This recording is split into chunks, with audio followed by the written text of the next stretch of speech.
Y'all lose that hunger. I'm still out here with this shit. I'm still in the field with this shit. Yeah.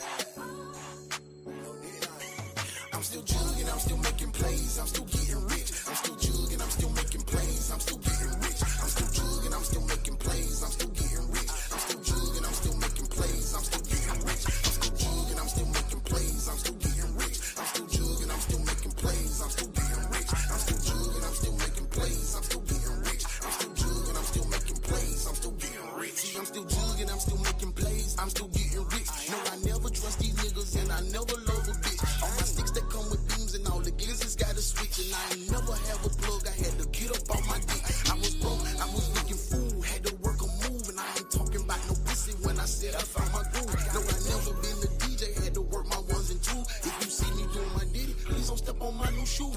My face card solid, ain't no maxing out the visa. You can catch me in something foreign, exotic bitch, exotic reefer. The way you living is boring, cause you ain't got no money. The only reason you hate me, dog, cause you ain't got no money. I'm a pimp, I'm a gangster, all the above. And I'm worldwide, baby girl, show me some love. We gon' drink real good and blow exotic bud. No nickname, he don't give a damn, cause we don't give a fuck. I'm still jugging, I'm still making plays, I'm still getting rich. I'm still jugging, I'm still making plays, I'm still getting rich. I'm still jugging, I'm still making plays, I'm still getting rich. I'm still jugging, I'm still making plays, I'm still getting rich. You gotta feel good right now. You alive? You can breathe. You got another chance to be better than yesterday. Good morning, detectives. Good morning, detectives. It is your boy, Uno the One, Jenny's hard-headed son, and we are here for another day in the precinct at the world's famous The One's Detective Agency. You are the morning crew. Good morning, morning crew. I want to say good morning to you, twin. I hope you rested well. You see, I'm just trying to figure out the new format because we're doing a little changing on our format because I want to bring you the high quality entertainment without no interruptions and no flaws. Hey man, say man, what we finna do, you know what we do before we do anything, before we get into a case on your regular job, before you type into that computer, what do? You clock in. So that's what we gonna do on our job. So let's get ready to clock in. We're gonna have a roll call. The way you clock in is hitting that like button. If you're on vertical, double tap that screen. Give me 150 heart taps to the right of your screen if you're on the vertical. Hit that thing 150 times. Say, Uno, but my hand is tired. Some of us need a little exercise. I ain't calling no names, Uno. I ain't calling no names. So hit that heart 150 times. Come back into the comments and say, clocked in, twin. That's how I know you locked in, you ready to go. Today's case is, please don't go in that door. Yeah, I'm from the country, so I said door. I know it's door. Please don't go in that door. For all of my ebonically inclined people, let's get into the roll call. Make sure you make yourself known, because this is when we going to speak to you this morning, twin. Let's go. Officer Hansy, who all came to work today, twin? There it goes. I'm ready. I'm excited. Y'all can tell. Y'all can tell, right? Y'all can tell I'm ready to go, man. I ain't getting no sleep. Bernie, What, EL? What do you want? you got me in front of the camera. Good morning. Oh, no. Just turn me right on. Turn me around. Am I right now? Okay. Welcome to Work Detective. It's your boy, E.L. Hansen. I am back, and I put it on.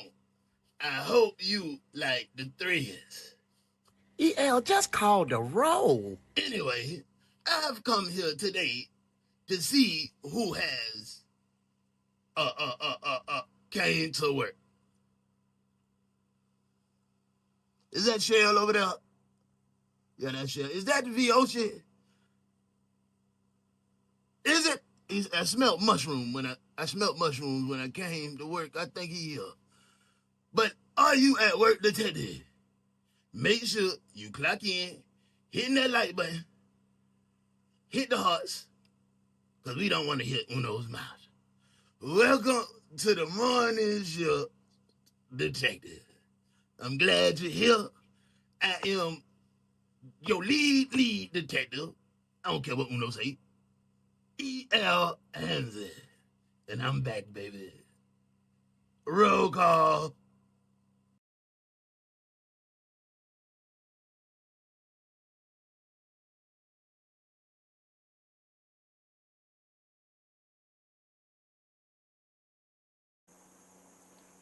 Adel, Sadel.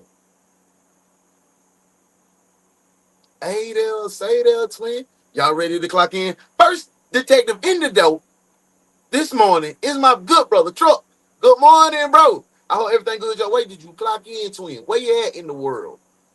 Tasha, good morning from Gibraltar. Good morning, good morning, good morning. I hope you feeling amazing. Good morning to you too. Boo boo. I hope you feeling great. Good to see you in the place. JD, good morning, twin. Good morning, Wilfred. Hey, good morning. I hope everybody feeling amazing. There she go. And my girl Melissa. Hey boo. How you feeling this morning? You get a good night's sleep? Everything good with the fam? I hope so. Thank you for tapping in. There she go, Mama Five. How'd your appointment go yesterday, see? Everything good? Did you right? You get right? Okay, I hope you did, huh? Let me know in the comments. Good to see you. Good morning. Good morning. Good morning. Good morning. You feeling better? That's good to hear, sis. I'm glad you feeling amazing. We finna get ready to jump into this case. Start us. Good morning, twin. Good morning. Good morning. Rach, thank you for that happy poop. You starting the day off the right way. Everybody, make sure y'all clock in. Thank you so much. There go my girl. Hey, how you feeling, boo boo? You feeling good?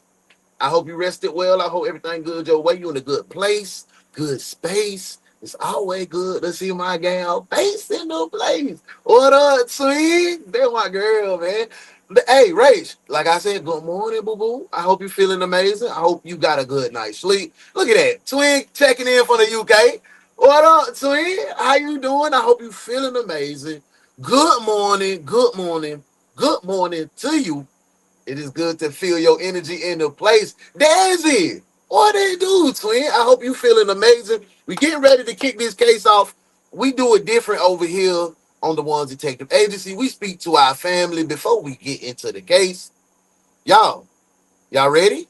I think I talked to everybody so far that's here this morning. I want to say thank y'all for being here. Thank y'all for being here. I love y'all. But y'all know what we got to do. Before we get into the case, bring your hands. With the Shauna, please run over there and get Desi out the refrigerator. He in the refrigerator. He pray. We finna pray. Because I want y'all to have good mind, good heart when we go into these cases. Because sometimes the emotion be crazy. And I want you to leave here better than you came. So we finna have our chaplain of the department. He is going to bless us as we go on this journey. This is the prayer circle. You know we got to pray before we go anywhere. Amen. Oh, when I say, come on tonight. When I say, come on tonight.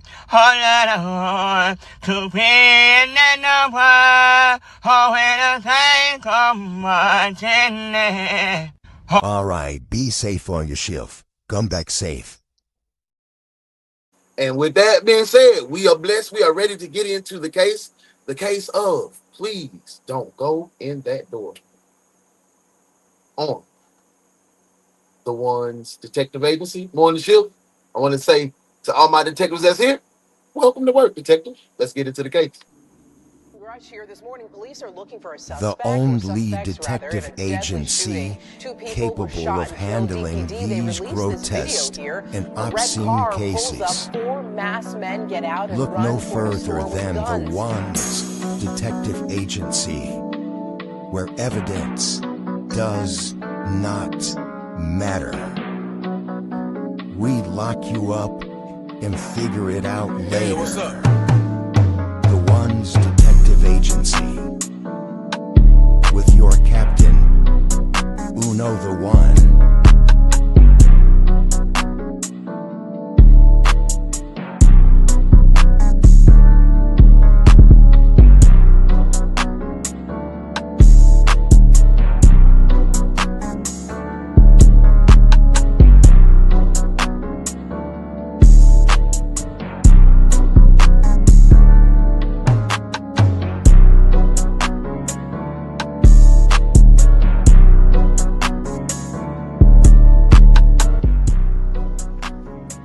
Welcome to the One's Detective Agency.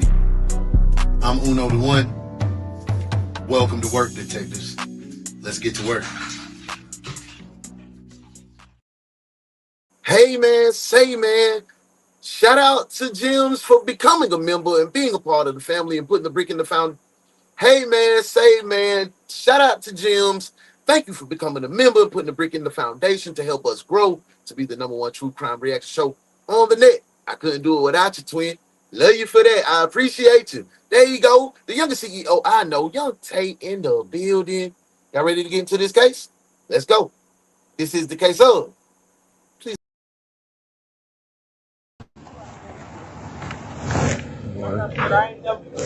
Ain't nobody respond. I said, well, let me talk for you. Okay, was the door open? Officers are here after this woman discovered her neighbor, Cynthia, dead inside the apartment. But as they step through the doorway, they still have no idea that she is not the only victim inside. What detectives are about to uncover is that Cynthia and her son, Sean, died only days after stumbling onto a dark secret that someone close to the family was desperate to keep buried. A betrayal so calculated that it had been set in motion long before the first shot was ever fired. I heard the gunshot. It was really like slow, like someone was like shooting or trying to aim or whatever. I could hear it. The investigation will turn two family members against each other in the interrogation room, and one will fool the detectives well enough to get away with murder. I'm scared of Josh, of course. I was there on Amelia's behalf because she fucked up. Oh, wait. Yeah, I know we don't have no evidence. I know y'all see y'all faces. Here come Uno with the bullshit this morning, y'all. Here come Uno with the rigmarole. But let me ask you, detectives, who did it? Sis or bro? Bro or sis? Put your no, don't talk about no, give me some more evidence. Man, I'm trying to go on vacation this weekend, so we need to knock out all these cases. So I need to know, who do you think is the guilty sibling? Brother or sister? Put it in the comments. I need every detective here to put it in the comments. Let's go. Morning shift, we lit already, twin. We lit. Let's go. Capable of killing people. He's capable of killing someone, yes. Amelia's lying. I don't know why she would say that. I would do that. Josh. In my favorite Seattle. Forced me to do it. Someone is letting their spouse go to prison for the rest of their life for something that they did. Is it you or her? Oh, that's husband and wife. What is going on? Hey, CC, good morning, love bug. Good to see your pretty face in the place. Welcome in, twin. Don't forget to clock in. Nothing to do with me. Oh, snap. Detectives, we got us a hot one today. I want to look in the comments and see what y'all said. Do we think bro or sis or male or female? What? Which one? Let's see. Hey, Mama Fire said, hey, Uno, don't come with all that. They in it together. Damn, twin, you might be right. You might be right. They in it together. Hey, my girl Ray said, I'm going to say sister, Uno. I'm going to say sister. The sister is, all right, wife. You know, I know what you mean because I was confused. But the girl, we going to say the girl did it. JD said, hey, Uno, slow down, bro. They in it together. Okay, y'all say they in it together. Truck said wife, unfortunately. Truck, you be on point with it, too. We'll say, I don't know yet. Well, no, damn. No, you got to give me an answer, bro. You got to give me an answer. I need it, twin. Let me know. Please let me know. CC, you in here speaking that. Who did it? Who is guilty, CC? Somebody tell me. Hey, she in here speaking to y'all. She just saying, hey, y'all, good morning. No, I need, I'm not playing with y'all today because y'all be in here kick back, chilling. Oh, no, he tell a good story. Y'all doing some work today. Who did it? Who did it, twin? Who did it? Look at that. Y'all so... Okay, here we go. My girl, Shauna. Let me see. Shauna said, I think they in... Okay. All together. In cahoots. I appreciate it. Thank you for your interaction. Good morning. Everybody saying good morning. Let's get back to this case file. Okay, Jim, there we go. Somebody talking to me. Joint effort. Okay. The daughter for the mother murder because insurance money in the kitchen. Oh, my God. You might be on point. I'm gonna start this because if that's the situation, I knew you was a psychic, a medium. We got all kind of people in the One Detective Agency. Don't you want to become a member and be with the family? Tap in. Let's get back to the case, twin. Good morning. It's the morning show. We too lit. Too lit for TV. 911 call came in at 6:49 a.m. on July 18th, 2018 in Orlando, Florida, setting this twisted case in motion. Yeah, I'm being Hey, how you doing, man? And my next door neighbor, we she was like today. slumped over. Her front door is wide open. Okay, and you said that, is this a house or an apartment? Apartment. Okay. She's just sitting on the couch, and her door is wide open. Okay, and what's your name? I don't know what's going on, because I never seen her door open. Like, the whole time I've been seeing over here, I seen her before because she'll come out. Bro, what it do? I hope you good, man. I seen your post. I know the 12 get behind you, man. I hope everything all is well your way. Good to see you in the place this morning, man. And that's it, but I ain't never seen her door open like that. And she is not moving, man, but she looks purple. Oh, God. When Orlando police officers rushed to the scene, they had very little. We're in Florida. Florida is on the run for these videos. Information and no clear understanding of what had happened inside the house. The apartment belonged to 52-year-old Cynthia Stack, a deeply devoted daughter who had spent much of her life caring for her elderly father, Gerald Stack, a 75-year-old Navy veteran who was suffering from memory issues following a traumatic brain injury. Living with Cynthia was her. Okay, so daughter taking care of daddy, Navy veteran, maybe going through a little signs of dementia.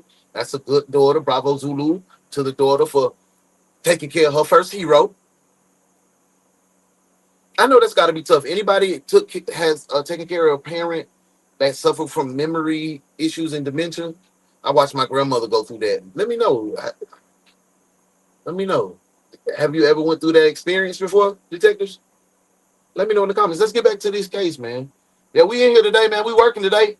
If you didn't come to work, you might need to clock out, and you can't clock out. Knew them, the two shared a close and protective bond centered around family. As the officer approached cautiously, they still could not anticipate the horror waiting beyond the door. They were soon going to discover that the scene inside was far worse than what the 911 caller had described. Thank you, Shauna Boo. I seen her outside check her mailbox. Only time I had something when she looked FedEx left a package on her door, but with the blood, and I said, excuse me. Okay, let's clarify some things. It looked like a little efficiency situation. Like it's a trap apartment. It looked real sketchy. Would y'all agree? I came up in some type shit like this.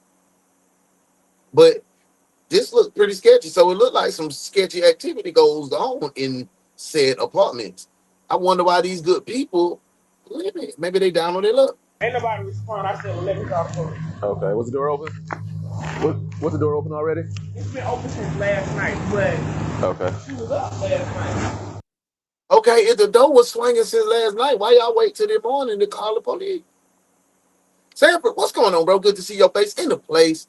Jim said, hey, yeah, my great uncle and Nan, unfortunately, was real hard watching them disappear. Damn, sorry to hear that. My grandmother, she went through it. She was calling me Willie. She called me Willie till she died. That was my dead uncle name. And she did not remember me at all. At all. I marked myself safe from the BBL spell. Make sure you clock in. Make sure you hit that like button. Shauna said, that looks like an old motel they turned into an apartment. Travis Butto for sure. Yeah, and Miami does that a lot. My son, when he was in school, when he wanted to stay off campus, they were charging like 18 for that. No lie. Like 1,800. Did you see that Miami just surpassed New York as the most expensive metropolitan to live? Ooh. Let's get back to the case. Morning shift. But as officers step inside the apartment, they instantly discover disturbing evidence that goes beyond what the witnesses had heard. From the doorway, officers could already see a woman lying on her back with blood running down the side of her head. But what they did not yet realize was that she was not the only victim inside the apartment. Yep. There's a shell casing right next to the paper.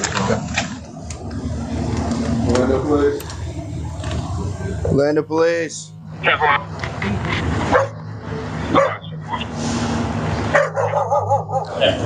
We have a dog that's under there. You got a dog. We have a dog and a cat in here also. We want to leave them? They're locked up right now? Nope, they're out. One's under there and one's under there. Oh shit. There's one in the bathroom that's over too. One in the bathroom, what? Right? Yeah, another one dead in the bathroom. Hold the scene. We're gonna have to have more units. 10-4. It looks like we have 2 already down. Looks like a possibly signal 5. Oh, there's another shell casing here. Shell casing, okay. I got another one here on the ground. As investigators moved deeper into the home, they discovered a second body lying on the bathroom floor covered in blood. Cynthia had died from a gunshot wound to the head, while Sean suffered multiple gunshot wounds, 2 of them fired at close range. But That right there tells you that was some personal rage involved in that. This your people, you done hit her in the head. Golly.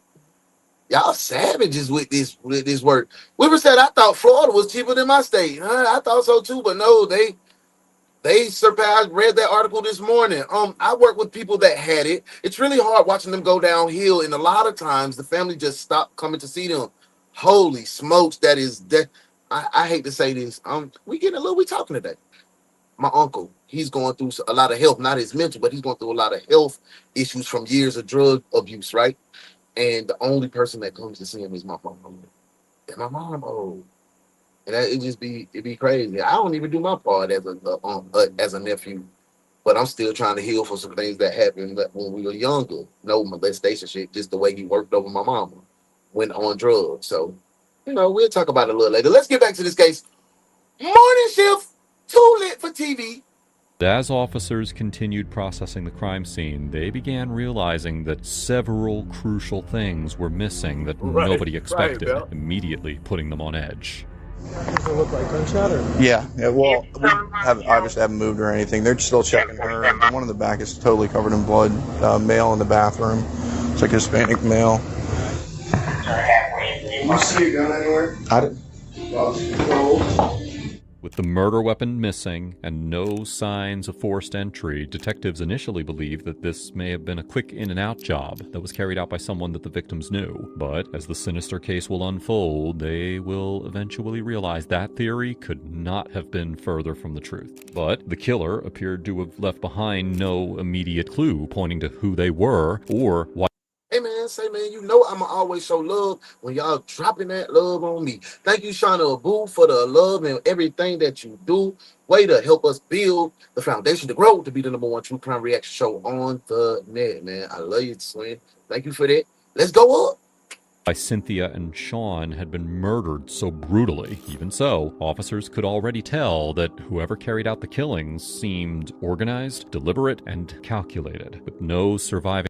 Hey man, thank you for those gold coins. Miss T, how you doing, love? I hope everything good your way. You in a good place and in a good space. You know it's always good to feel your energy in here. I hope everything's been well. Let's get back to the case. We got a good one. Please don't go in that door. I think sibling, family rivalry, or maybe some insurance money going on. Let's get into it, man. Welcome in. Witnesses inside the apartment, investigators crossed the parking lot to speak with neighbors who had reported hearing gunshots the night before. But unbeknownst to them, one of these witnesses had actually seen the killer, but will come forward much later to share the discovery. Hey, good morning. Hey, how you doing? Yeah, you got.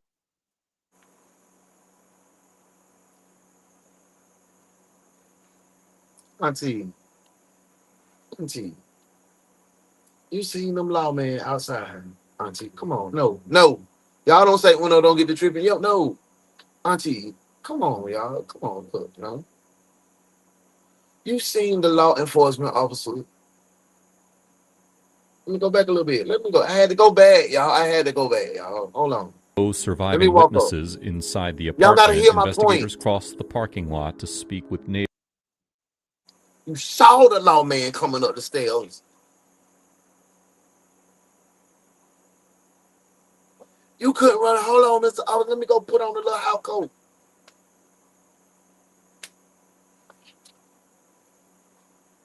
Nothing. I ain't judging, but damn. Neighbors who had reported hearing gunshots the night before. Put them up. Put your girls up. House coat. Roll. Come on now. Come on now. Unbeknownst to them, one of these witnesses had actually seen the killer, but will come forward much later to share the discovery. Hey, good morning. Hey, how you doing? Yeah, you guys mind writing a statement? Yes. My wife had told me that the door had been opened on. That's usually is up before me, but I heard the gunshot. It was really like slow, like someone was like shooting or trying to aim or whatever. I could hear it. Then after that, you could hear the tire screeching off. They looked outside and seen. And y'all ain't think to call the police until the next day when your neighbor door had been open all night long, like your wife said. You heard the shots. You said it was real slow. Bah, bah, like somebody, bah, like aiming, like that. That's what he said. But y'all saying, nah, I'm gonna go ahead and lay down. I'm gonna call him in the morning. Everything okay.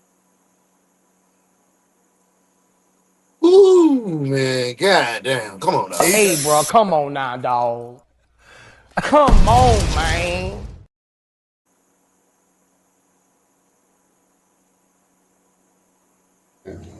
You know, with nobody out here. Okay. So when you guys looked outside and you saw the door open, was the neighbor already standing outside? No, they came out probably about 10 minutes ago outside. We didn't see them at all. Okay. All right. Ultimately, it was the 911 caller, Nicole. And you're standing up there trying to be modest and you uncomfortable, baby girl. Robe. House coat.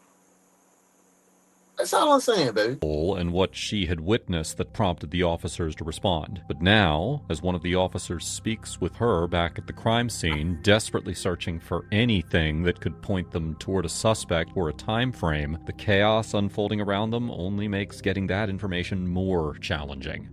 Ma'am, you got ID on you? I'm in trouble. No, not at all. You're not in trouble at all. So everybody did what this is. What this the PJs? And I ain't talking about projects. Pajamas. Everybody wear pajamas outside. It's just pajamas. Like, damn, man.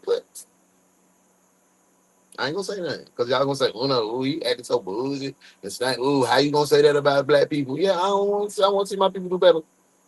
Yeah. Just want to talk to you. You were the last person actually to know that she was here. I seen the lady next door open at around 11 p.m. And I went in the house, was walking the dog this morning and seen her. Jim, that's all I'm asking for. Blood and called the cops. So the door was just open, and it was open last night? Yeah. What time was that? Like around 11. 11 o'clock. Did you see her on the bed then? I ain't even paying attention. I just went straight in my house. Okay, so it could have been left open since then. Yeah. Does the door look like it was more open now than it was at 11, or about the same? I know it's hard to remember because it may not have. When I came in. What's going on, man? I hope everything good your way. You not late. You always on time over here. Thank you for your energy. Thank you for your engagement. Welcome in, twin. We got a crazy case right now going on. You ain't late. We from work. I just came right in. now. I really ain't really pay no attention to what was going on. I just came straight through the door. Okay. All right, write that in there for me if you can. While Nicole appears hesitant to speak right now, she will eventually provide a crucial testimony that will become key to separating the truth from a tangled web of deception. Officers continue securing the scene outside while the search team inside the house uncovers even more signs pointing towards the possibility of an inside job. But while valuables remain inside the home... Good. Wow, valuables remain. That a TV is $130, and that's a little. What's that? A little mini refrigerator. Valuables. I get you. Good morning, Joe. I hope everything good, Joe. Wait, in a good place, good space. Welcome in, Linda. Good to see y'all. Make sure y'all clock in now. Hit the like button, double tap if you on the vertical. If you're horizontal old school, hit it that like that. It's gonna something gonna pop up on your screen. It's gonna look like that. Make sure you do that. And everything will be okay. And we'll have a good time. Welcome in, twin. Good to see y'all. Let's get back to this case. Home, the cell phones belonging to both victims are nowhere to be found, raising the possibility that the killer deliberately removed them to hide something that investigators were never meant to see. By the time crime scene investigators finish processing the apartment, detectives are left with a brutal double homicide, no clear suspect, and no obvious motive explaining why someone would want a mother and her son dead. But that is about to change. Soon, investigators will stumble onto a lead so unexpected and so disconnected from the crime. Those folks didn't look like they was doing too much of nothing. They probably looked like she was. Let's go back a little bit. Mini bike. Yeah.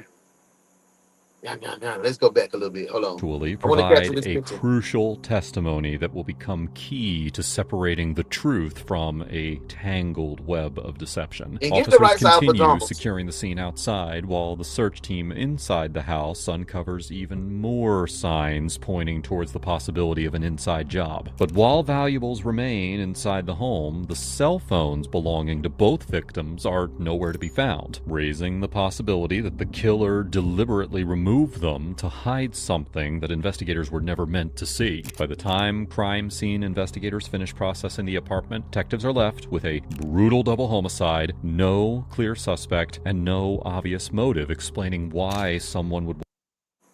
This lady looked like a single mother trying her very best, maybe down on her luck. That young man just dealing with the traumas of childhood, look like, of trying to navigate his mama doing her best.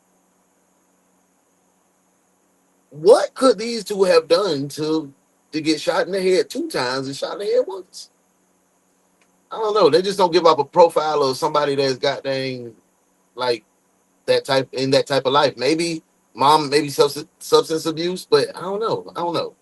On a mother and her son dead, but that is about to change. Soon, investigators Katina, will welcome stumble in. onto a lead so unexpected and so disconnected from the crime scene itself that nobody could have predicted it would crack the entire case wide open. But before we continue, here's something that comes up in almost every case that we cover.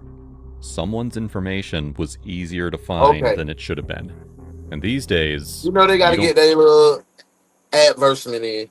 So I'm still on the looking at the image of those 2 victims. Y'all, what y'all think? Dope, drugs, and somebody. I know we said insurance once before earlier in the case. Now that we got a little more information, we heard a little more witness testimony and statements. What do you think the motive for this woman and this young man to be brutally unalived? I'm gonna tap in with my detective to see what y'all saying. I'm gonna go back to Star. We're gonna get Star. We as a country have to do better. People are so desensitized every time tragedy happens. Yes, because it happens so much. You're right. The dead son sold drugs. That's a good motive, and they probably came back to rob them. You think, but they didn't take anything that we know of, but the cell phone. So you might be right. Hey, yeah, they black people. I don't know. I don't know. I don't know what race they were. I think they were a mixed cultural people. I'm gonna pause it right here. I'm still tapping in with the detective, so make sure y'all comment today because I'm gonna tap in with these comments more often. I noticed that we weren't able to get into a lot of comments, and I hate that because I like the interaction. Joe says, "Oh, crazy! Will hurt you for no reason these days," and you know absolutely they will.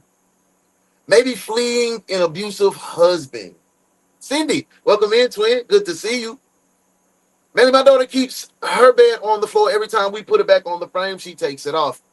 Yeah, these these modern kids like that low. I'm getting too old. My knees is bad. I got replacements. Let's get back to the case. Please don't go in that door.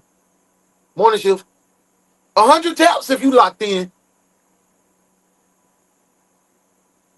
investigators uncover an unexpected piece of evidence inside his home in the form of a notarized document. Also present Detective Michael Moreschi and a Gerald Stack. Mr. Stack, if just for the record, can I have you state your name and your date of birth, please? Gerald W. Stack, August 15th, 1943. Thank you so much, sir. You gave us a piece of paper. So I'd probably like to start there with that piece of paper, and we might move back and forth a little bit. But if you could tell me what that piece of paper was that you gave us. It was a statement that I can't remember what a bank lady. You know, she brought this thing over. There was her and three guys, and you know, these barged in here and. She gave me that, but I didn't even get to read it. She had me sign it. Did you recognize the woman that was with the men? No, I didn't know any of them. And did you know the teller whose name was on the paper? Yes. What's her name? God, I keep forgetting. Amelia Bassoon. Okay. I don't know whether they were bodyguards or what. She came in. Okay, this is Unc, right? This dad, this the Navy veteran, right? This is who we speaking to, the Navy veteran. But I thought we established that he had some type of memory loss, like I just had.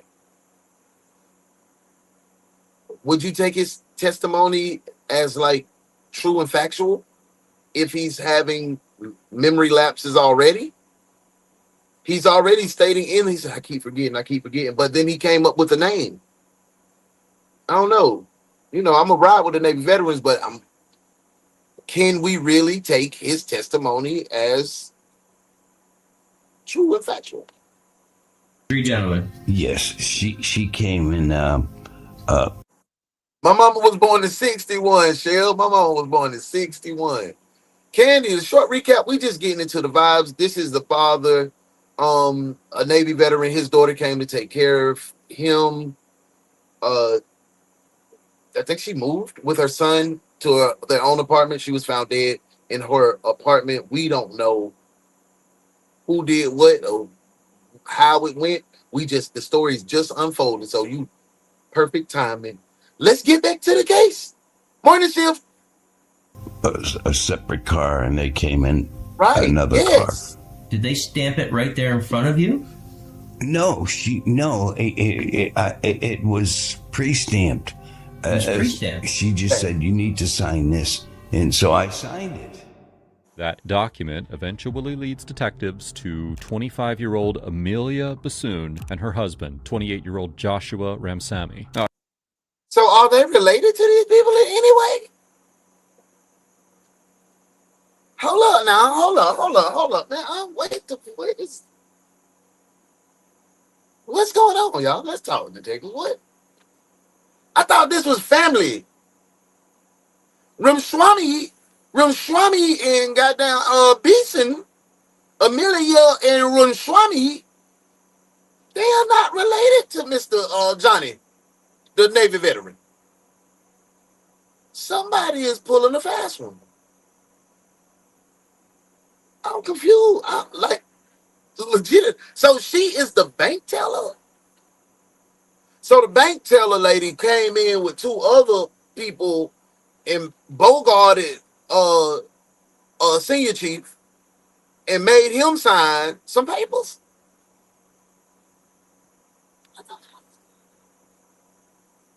Is that the story? Because I thought this was son and daughter. Because somebody gonna let they wife go to jail. I said, okay, they related. Like, oh no. I'm confused. I don't know what's going on. Where are you going? See if I can find him. Well, aren't you going to eat first? I don't want any. You don't want any? I've been cooking all day. You can at least try a bite or two.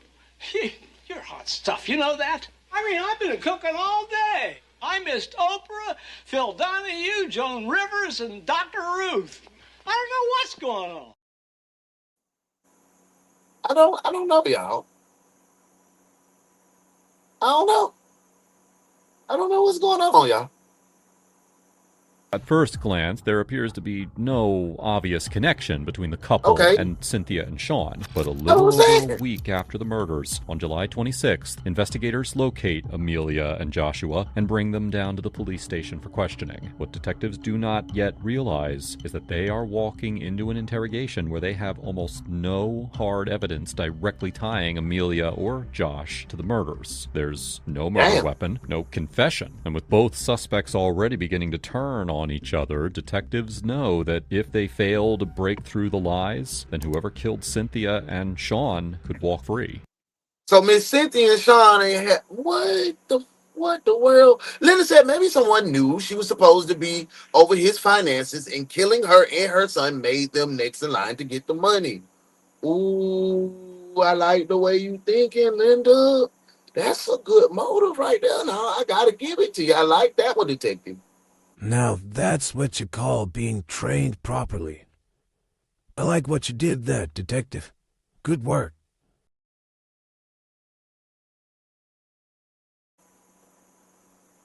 Exactly. This has a lot of moving parts and some parts that I didn't even think was going to be a part. I thought that was to another situation. I didn't expect the bank teller to come and do this to god dang on Miss Cynthia and Sean. And then they done finesse senior chief. This one twisted. Let's get back to it. Detectives begin by speaking with Amelia, trying to gather background information about her and her husband, Josh. That was perfect. Shauna said right, Melissa. Moving parts that makes as much sense as a stove next to a toilet. This is perfect. That was a perfect analogy, bro. Because that's what Take I out feel those like. boxes, right? Okay. Here, brought you some water. Look, like Katie said, greed makes people do some really evil things. Trump said the bank teller had POA over old man once daughter was gone. But y'all on that. That's a good motive though. For sure. Winner. Good morning, good morning. We got a crazy situation that we thought we knew the gist of, but no, we don't. So we had Sean. Okay, I'm gonna tell you. We had Sean and Miss Cynthia. Sean and Miss Cynthia daddy is senior chief John. He got a little older in the Navy. He older. He just anchors away, my boys. So farewell, fallen seas. He retired, but his mind started going. Well, nah, for real. His mind started going. He was like, "Well, I ain't as sharp as I used to be. Let me call my daughter down here to take care of me." She said, "Daddy, I am coming. I'm on the way." So she packed up the truck and moved to Beverly. Wrong story. So she got her son and she came down and lived with Senior Chief. As time progressed, Senior Chief started getting like, he's like, damn, I'm not that sharp. Now, what was I saying? His mind started slipping a little more and more, right? Cynthia said, Daddy, I'm going to have my own apartment, but I'm going to be right close to you. So Cynthia and Sean, her son, went over to the trap. They lived in the PJs, not the projects, apartment where everybody wears pajamas because everybody was outside. Titties was, that's another story. But she lived in the PJs. Nice young white lady, nice young white young man, intermingled in the hoods of Florida. They done shot him. Bow, bow, like that. Shot little nephew 2 times. Head. Gone. Although we go. Like that. They shot Miss Cynthia. 1 time. Damn, I really miss my own knees. Gone. Straight up. That's what. I'm not lying. That's what happened. And then here we thinking it's somebody in the hood. Guess who it was, twin? Guess who it was? Amelia Beeson and Rashmami Ramami. Yeah. You probably like, who the hell is that one? Winner. The damn bank teller. The bank teller done ran down on senior chief and like signed it, fool, or we gonna your baby. Now your brother, Detective Truck, and Miss Linda say Ranswamy in the bank knew that senior chief had the munyon, so they had the grandson and daughter. You didn't hear that from me. That's just what I seen. Let's get back to this case. Morning shift.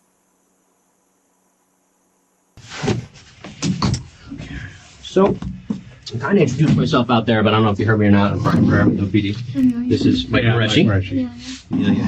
Okay. All right, Amelia. Am I like getting arrested or something for something? We'll explain it to you. Yeah, we'll explain it all to you. Okay. Can I have you raise your right hand for me, please?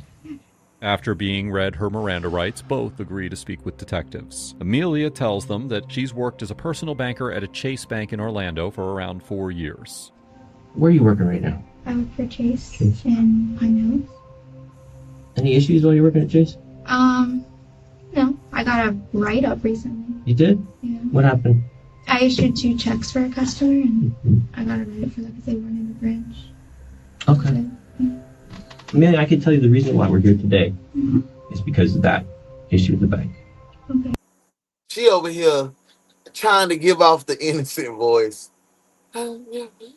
Here we get a Chase Bank. Here we get a Chase Bank. Drop the warrants. Detectives, I didn't ask for this. I need 2 from each detective. That's 1, 2 warrants in the comments. We need to bring out the wagon. When we got 2 people, you know we got to bring out the wagon. So I'm going to get the paddy wagon so we can get Amelia and Rashmami booked up. Drop the warrants, twin.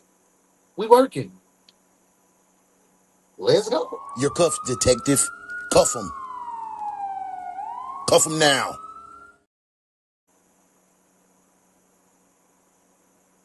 All right, no one leaves the scene. Not her, not him, not the baby, not grandma, not your auntie or your uncle. Bring the paddy wagon. We're locking everybody up. Where's the cuffs?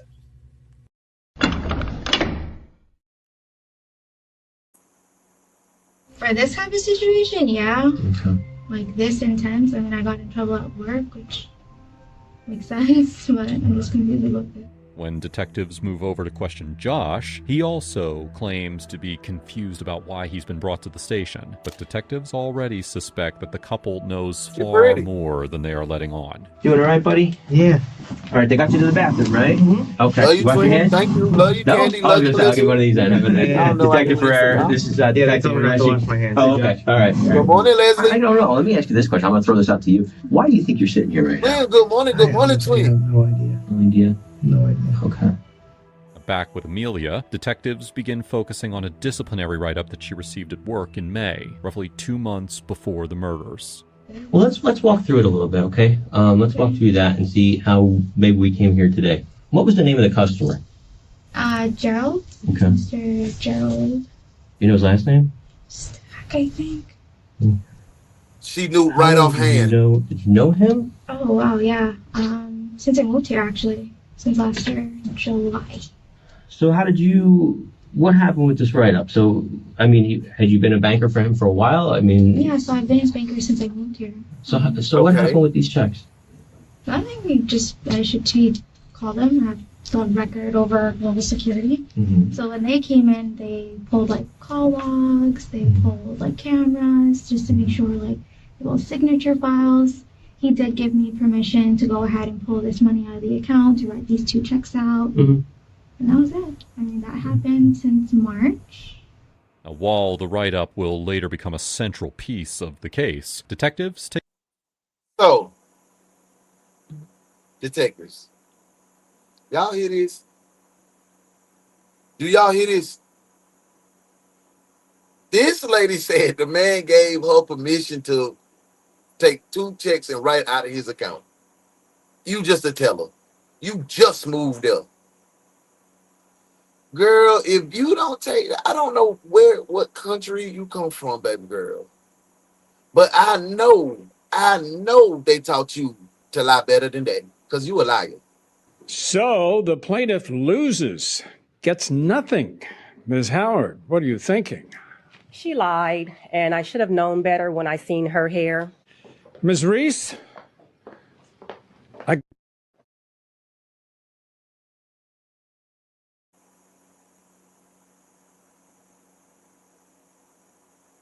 take a different approach when questioning Josh. Do you you want a firearm? I did. I actually bought one last week, Monday. And that was a big argument between me and Emily. Can you tell me about it? For me, I've always had a gun. I've had a Smith & Wesson. Always had a gun. Mm-hmm. That's a good idea, thunderstorm. I think it was like Sunday. And I was like, we saw a car pull up in the yard, or I did. And I was like, I don't know who it is. I put the light on, the car drove away. So I'm like, okay, fine. And I was like, things are getting a little crazy where we live. I got you, boo. We need some type of protection in the house. And then she started bitching at me, and I'm like, oh my God. Brandon, welcome in, bro. Oh, what if that happens to you? What if you kill yourself again, or injure yourself again? And I'm like, got into an argument, and I was like, fuck it. I was like, all right. And then I left the house. On the morning of Tuesday, July 17th, just one day before the murders, Josh became caught up in a frightening incident shortly after dropping off his son, Julian, at school. As he drove away, he heard gunshots erupt from a nearby parking lot before watching a vehicle speed out of the area and nearly crash into his car while fleeing the scene. Josh decided... Yo, these animations, the code, they going crazy with the animations. The villains, shout out to the villains for our reaction video this morning. They dropped this video 22 hours ago, and we own it. These animations, they get better every time, man. Decided to follow the vehicle and watched as it eventually spun out and slammed into a curb. Wanting to prevent the driver from escaping, he pulled over, drew his firearm, and ordered the man not to move until the police arrived. Officers later arrested the suspect, and Josh provided a written statement detailing the incident. But when Josh later told Amelia what had happened, she claimed that it was the first time that she had ever learned that he owned a firearm, sparking an argument between the couple. How many guns does Josh have? Oh, so he was just Batman, just Johnny on the spot. And after he was so-called the hero, that's when she found out about the gun. So these two, their couple, okay, we got that. So that's the only time you knew about the gun? Girl, you knew that man had a gun. You knew Ramaswamy had a gun, man.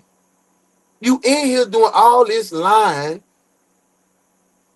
Come on, man, stop lying. Why you always lying? Oh my God, stop fucking lying. Right. What's going on, bro? It's good to see your face in the place and have your energy in the building, twin. Welcome in. Hey, did you hit the like button, guys? For all my new detectives, just tapping in. Make sure you clock in so you can get your money. You know you get paid at the end of the week. Y'all working. Clock in, twin. Clock in, because I'm fixing payroll. Payroll gonna be fixed this Friday. Clock in. He got another gun maybe last week. Okay. Like Monday. But I know he got one. We got into a huge fight about it. What? I hate them. When I see one, I tremble. Like, it makes me shake. So, like, I hate them. Like, I don't want to see anything. And he got one, and I got so upset with him. Mm-hmm. So upset. And we got into a huge fight about it. Where's that guy now? I have no clue. Is it in his car? Is it at home? I have no clue what he did with it. That was on Tuesday. I took a drive to Daytona, and I actually chucked the fucking gun over the damn bridge.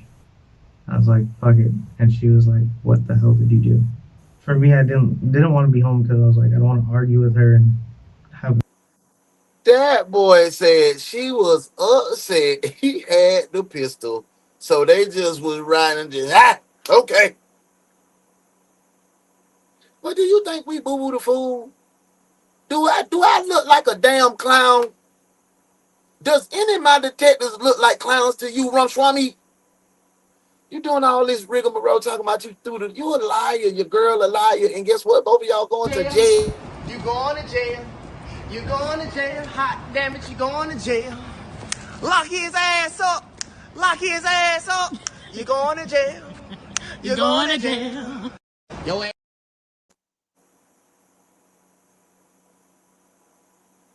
Just wanted to save an argument. It was Tuesday. That boy a liar, boy. Thursday. Tuesday I went back to... Right, he a liar, Tuesday, right? that detectives are focusing on is the very night that Cynthia and Sean were murdered, and it does not escape their attention that Josh apparently got rid of his firearm that same night. Did you pull over? No, I was actually parked. I walked. I was just trying to clear my head, and Facts, B. I was just had like a relapse. You What right, happened to my Brandon. leg, and I Look was at like, his too. "What this?" And they just threw the gun. Look at him. What time is that at? Probably like Started. 3 o'clock in the morning. Earlier in her interview, Amelia gave a more detailed description of what exactly had happened to Josh's leg. The last time I've seen a gun in my house was when he shot himself in the leg. And ever since then, I don't want anything. He cheddar Bob out here. So I don't even believe that story about this. He jumped out, did a damn prone roll, and came to the shooter's position and said, "Freeze!" I don't believe he did that. If you shoot yourself in the leg, you cheddar Bob out here, boy. No, boy. Get out of here. You have an image, you have an identity crisis, bro. You want to be somebody that you just aren't. My opinion. Let's get back to I the don't want to case. see one. I don't want to touch one. Did I hear you say he shot himself in the leg? Yeah, so in December, we were dropping 2 of our friends home. And I guess he put his gun in the bottom of the driver's seat. And I don't know if it was a new gun. I don't touch it. I don't know. Okay. He came off when he like picked it up, but it shot him in his thigh. That must have hurt. Yeah, I know. He's crazy. She also claimed that He because crazy. of his injury, Josh can no longer Get run your rest, and boo. often uses a We cane. love you, Troy. After getting rid of the gun, Josh claims that he tried reaching out to Amelia. Okay, so you get into this argument, you leave, you're pissed off enough that you don't go home. Yeah, I mean, I just drove around. Okay.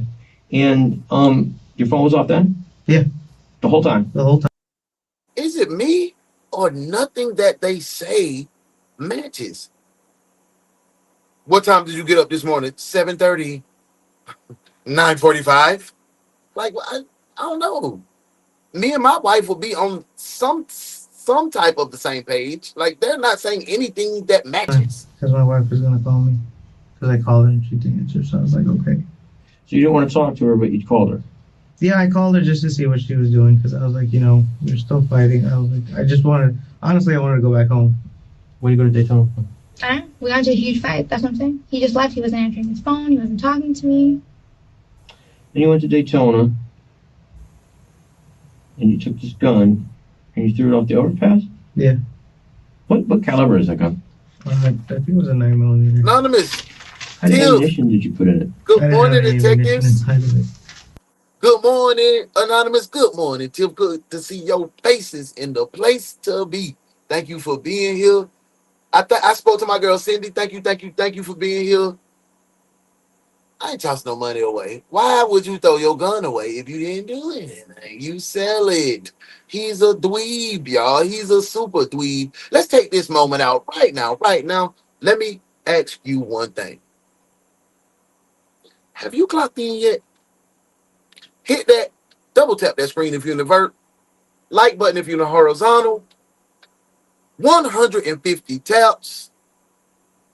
When you do that, 150 heart taps on the right of your screen, come back to the comment section and put the morning shift in with the hashtag, the morning shift. That's how you let me know that you're locked in, twin. We getting back to the case. Morning shift, too lit for TV. You didn't have any ammunition inside of it? No.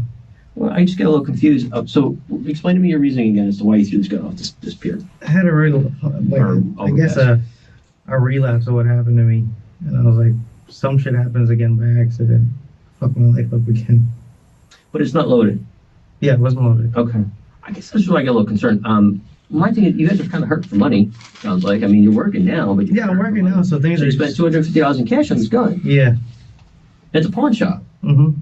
Pawn shops are pretty good. I mean, usually you can go back and pawn it back, but right? I was like, at that very moment, I was like, anything could fucking happen, and I'm like. But it's not loaded. It wasn't loaded. Yeah. So right now you got basically a paperweight. Yeah. So it's not dangerous to you at that point in time. Mm-hmm. But for me, mentality-wise, I wasn't thinking like that. I just threw it. Now, because of his injury, Josh had been unable to work for some time, but detectives learned that he had recently started a job at Chase as well, working in card Cheddar Bob. collections at the same. But let me tell you one thing. Back in my day, I had a crew of people would have loved that plug with the Chase people. I had a team of people that I knew in the streets that would have loved Joshua Ramswamy. They would have called him J-Ram in the hood. Hey, J-Ram, boy, let me get out for them, bro. Live. He would have been, but he's a cheddar Bob. He's a goofy. He looks like the type of person that try to live the American lifestyle, not from his culture and how they, carry themselves.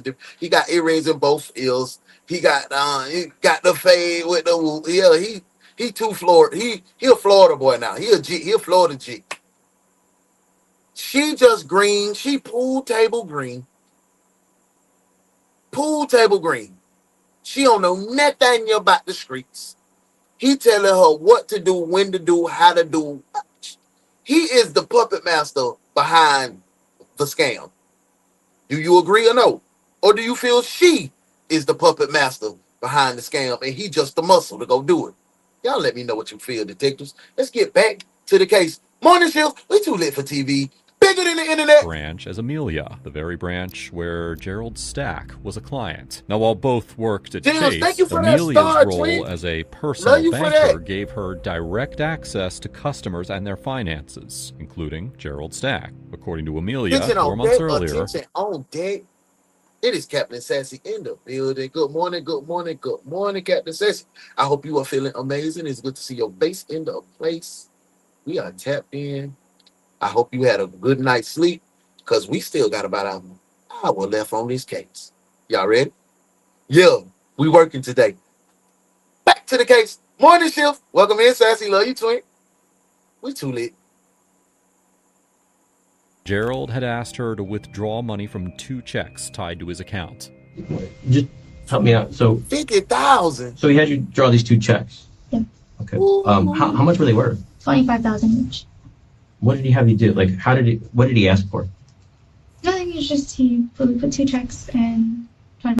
Well, Senior Chief had that macaroni and cheese in that account, boy. 50 banjos. The grandson came and picked him up. And... The grandson came and picked him up? What's the grandson's name? Oh, I don't remember. When I did he opened up come- his account for him, like the day after. You don't know, Senior Chief, all girl. This man gave you $50,000 and you don't know his grandkids. Come on, man. You got to come up with some better line than that, man. That's what makes me feel like Ramswamy is the. Oh, so he must have just deposited those checks into the account? I'm guessing. Okay. So he took so you're thinking that he took the 25,000 and deposited that check? No, he didn't put it in his account because I transferred money over into his account from his grandpa. The detective already knows there is far more to this story than Amelia's admitting, and he can tell there's a reason that she keeps avoiding his questions. But for now, detectives let the couple continue with their story. Do you know Gerald's grandson? No.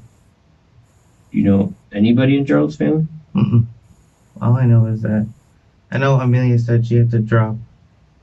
I think his grandson home one day because he took an Uber.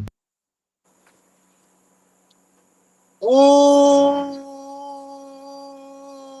that boy a dog. And at that moment, that was the moment he pushed her ass right in front of the bus. Oh, no, he didn't, y'all. Amelia said, oh, no, I don't know. I can't even remember his name. I can't even remember his name. As the officer know, I don't remember him. Here he go, Ramswamy.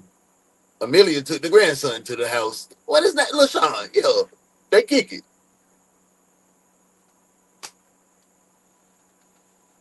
Oh, my God, boy. Y'all going to prison.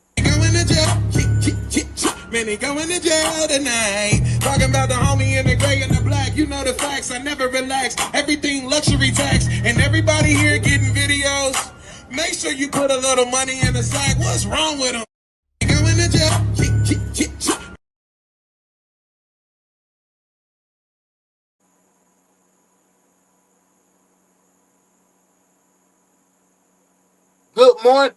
Good morning, Ashmat. Welcome in, twin. Okay. Oh, she told me that. Though Josh's comment may initially seem strange, he's already beginning to plant an idea in the investigators' minds. Let me explain something to you, Amelia. All right. people do things sometimes, especially money. Money makes people do crazy things, right? Let's be real, okay? We've talked to Gerald, all right? Gerald can't barely tell you what day it is, okay? So, and anybody who talks to him should know that. So if he asked you to do that, there's two things. There's two problems we have here, isn't there? Well, I mean, he did give me permission to do this. Okay. Because there's no signature forging, there's no nothing. Who said anything about signature forging? No, but I'm just saying, well, at work. Do you ever have any issues when you talk to him about remembering things or anything like that? No, he told me he had brain. Like, I know, like. You tell me, oh my God, I don't know now. I don't know now. Brandon, I appreciate you. Thank you for your energy and your engagement. We hope you can stick around and become one of the ones detectives and interact with your family on each and every day by hitting the notification bell, hit that select button and hit the drop down, right? Hit all, and then you get your work schedule because we go live every day, 10:35 a.m. Eastern Standard Time and 9:35 Eastern Standard Time PM. Thank you for that flow state, helping us grow to be the #1 true crime reaction show on the net. Welcome in, Twink. She may be the mastermind. She may be the mastermind, and he just money thirsty. She's like, I got the money, I can do. And he's just like, yeah, what you want me to do? I might be changing my pick. It might be her. Himself, like he had brain Vonda, surgery. you was right. But for the most part, he remembers things. I don't think he forgets, really. He just. While Amelia insisted that 75-year-old Gerald Stack did not have any serious memory problems, detectives quickly discovered that others around him strongly disagreed. In fact, there was already a cautionary note attached to Gerald's bank account. But so he didn't seem like he was ever confused or forgot things or anything like that? I mean, sometimes the other bankers do.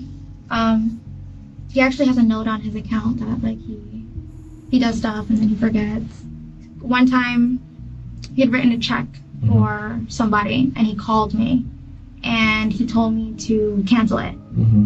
And then he called me back, and he was like, no, let it go through. Okay. After speaking with the branch manager at the Chase Bank where Amelia worked, detectives learned that employees had specifically documented concerns about Gerald becoming confused over transactions that he had already made. The detectives had also already interviewed Gerald himself.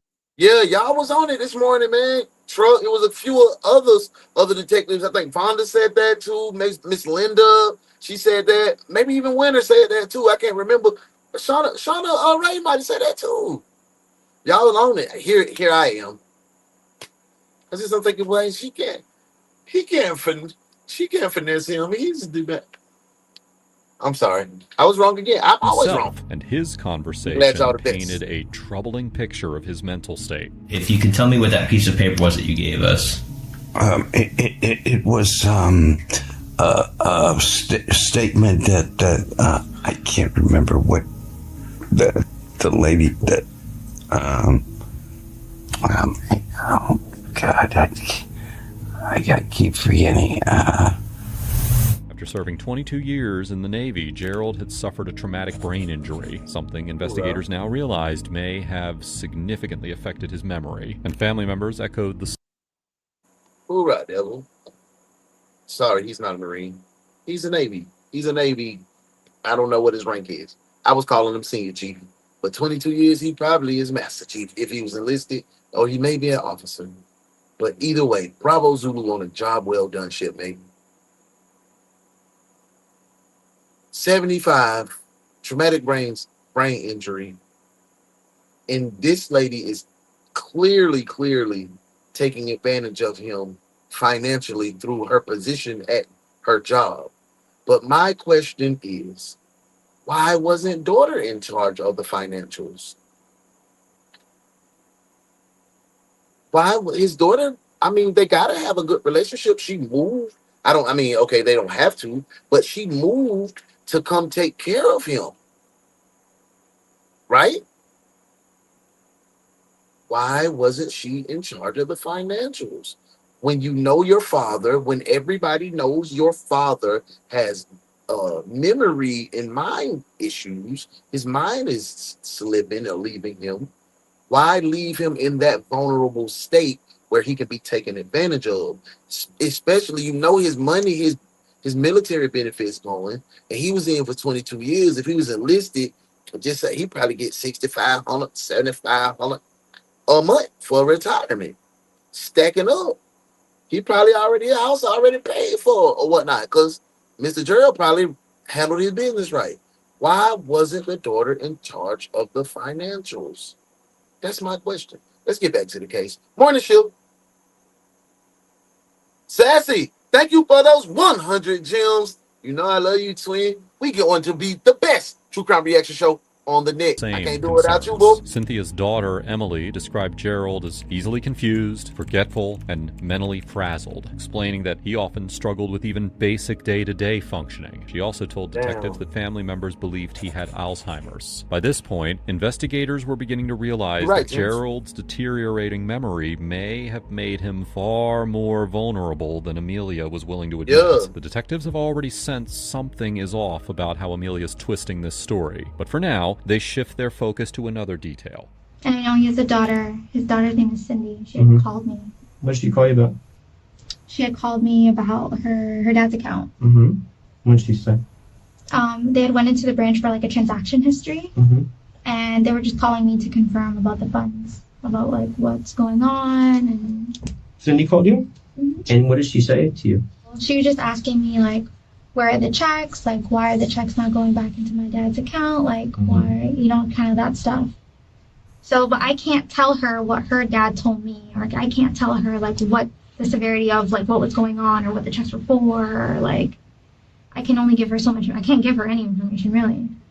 And the thing is, the conversations that I've previously had with her dad was that like she's not like a good person, or on July. Oh, so daughter was doing her daughter thing and trying to be over the financials of her father. It's just this snake in the grass, this low life, this filthy freaking money hungry scoundrel was finessing.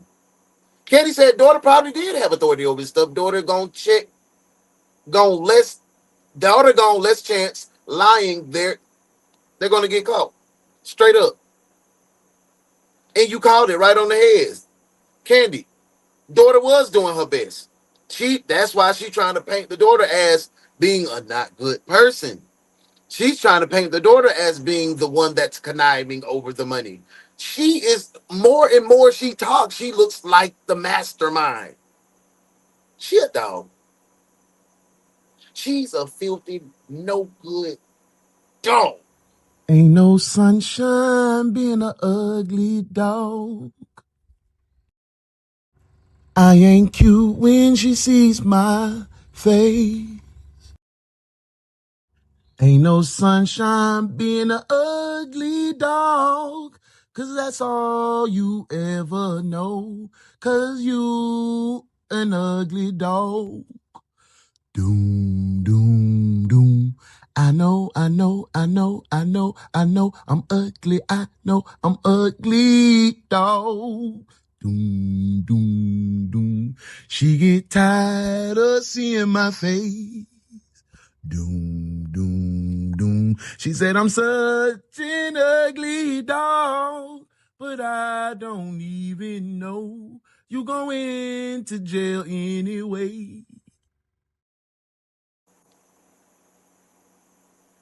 12, just 6 days before the murders, Cynthia, Sean, and Gerald visited a different Chase branch, one where Amelia did not work, to review Gerald's finances with another personal banker. Cynthia wanted to make sure that everything involving the accounts was legitimate. During the meeting, they reviewed Gerald's recent transactions. They added Sean as a beneficiary to one of Gerald's accounts and transferred $40,000 from Gerald's account into Sean's. But the meeting took a disturbing turn when Cynthia asked to review a trust account that Amelia had supposedly created in Sean's name. The personal banker informed them that no such trust account existed. That revelation immediately raised alarms because Amelia had previously told Gerald that she had already set up the trust, which was allegedly why she withdrew 2 separate checks worth $25,000 each from his account. Trying to figure out what was happening, the personal banker called Amelia directly. According to the banker, Amelia sounded frustrated from the moment that she answered. answered, saying, and I quote, "Oh my God, those people are driving me crazy," before asking to speak directly with Cynthia. Cynthia instructed Amelia to close whatever had been set up and return the money to Gerald's account. This suggested that Cynthia had started uncovering serious problems involving Gerald's finances, only days before she and Sean were murdered.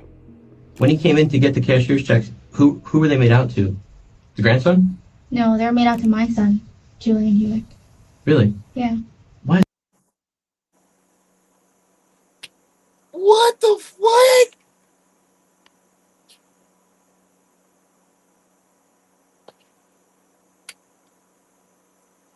You made two $25,000 checks out to your son, your little baby boy.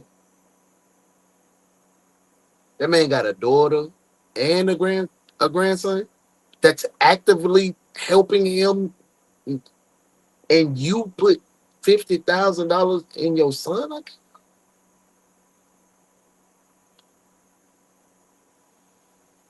Ooh, girl, you are a genuine and true jackass. With was arrested for murder? Ben, will you just... Did he do it? Oh, I can't imagine that he did. He is such a gentle, kind, intelligent person. Well, he sounds like some kind of nice guy. He is. He's Arthur Saxon. From the radio? Yes. Oh, you'll like him, Ben. He's smart and he's clever. He's a genuine, true jackass.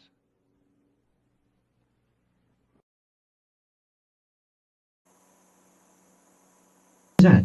So when I had talked to Mr. Stack, he didn't want his grandson to have full funds right away. Mm-hmm. So this is kind of like an agreement that me and him made. Mm-hmm. He didn't want his grandson to have the funds right away. So he said that if we can keep the funds and just keep it safe for him, that was it. So I put them in my son's name. Where did you put them? My husband took them. What did he do with them? I don't know. Where's the money? My husband. I guess he used it. I don't know. Oh, nah. He used it? Well, my husband has a tax. Like that's my husband. That's, I don't know. I guess my question is, why wouldn't you just leave the funds in the bank? He didn't want This woman here, bro, she is... them to be in there. He told me that he wanted to put money aside. He said put $50,000 aside. But again, I guess I get confused because didn't you tell me the grandson came in and picked up the checks the next day? Mm-hmm. So did he come in and pick up the checks? Exactly. You said the grandson came up to 50 and picked up the 50,000. How would the 50,000 get into your son's account that y'all pulled out and your husband used it? Girl, shut your behind up. You going to jail? Yeah. Talk to the shorty with the cop in the green, so she going to jail because the lady is mean. Girl, you going to jail? Chip. Said you going to jail tonight. That lady's going to jail. Chip. You're going to jail tonight. That lady's going to jail. Chip. Said you're going to jail tonight. That lady's going to jail. Chip. Said you're going to jail tonight. Baby, stop resisting arrest. Get your butt up out of here, she got me impressed. Girl, you going to jail, you gotta confess. I'm a feather on them like it's really been blessed. And you know I got stress. Girl, you going to jail. Chip. Said that lady going to jail tonight. That lady's going to jail. Chip. Said she's going to jail tonight. Talking about the shorty resisting arrest. And she on the corner, dog, got us all impressed. Shout out to my homie here, girl, I need that video that you made. Yes, you... Next day? No. All right, so we're lost. Yeah, I gave them to my husband. Okay, so that whole thing is not true? No, so the grandson didn't come pick them up. Okay. I gave them to my husband, but the grandson did come in to open up an account the next day. Why would you say the grandson came to pick him up? So because that's kind of what I told work, as far as like the grandson came to pick the checks But up. that's not true. No, but I had to tell that for work because I can get fired. I don't want to get fired. You didn't want to get fired? Girl, you fired.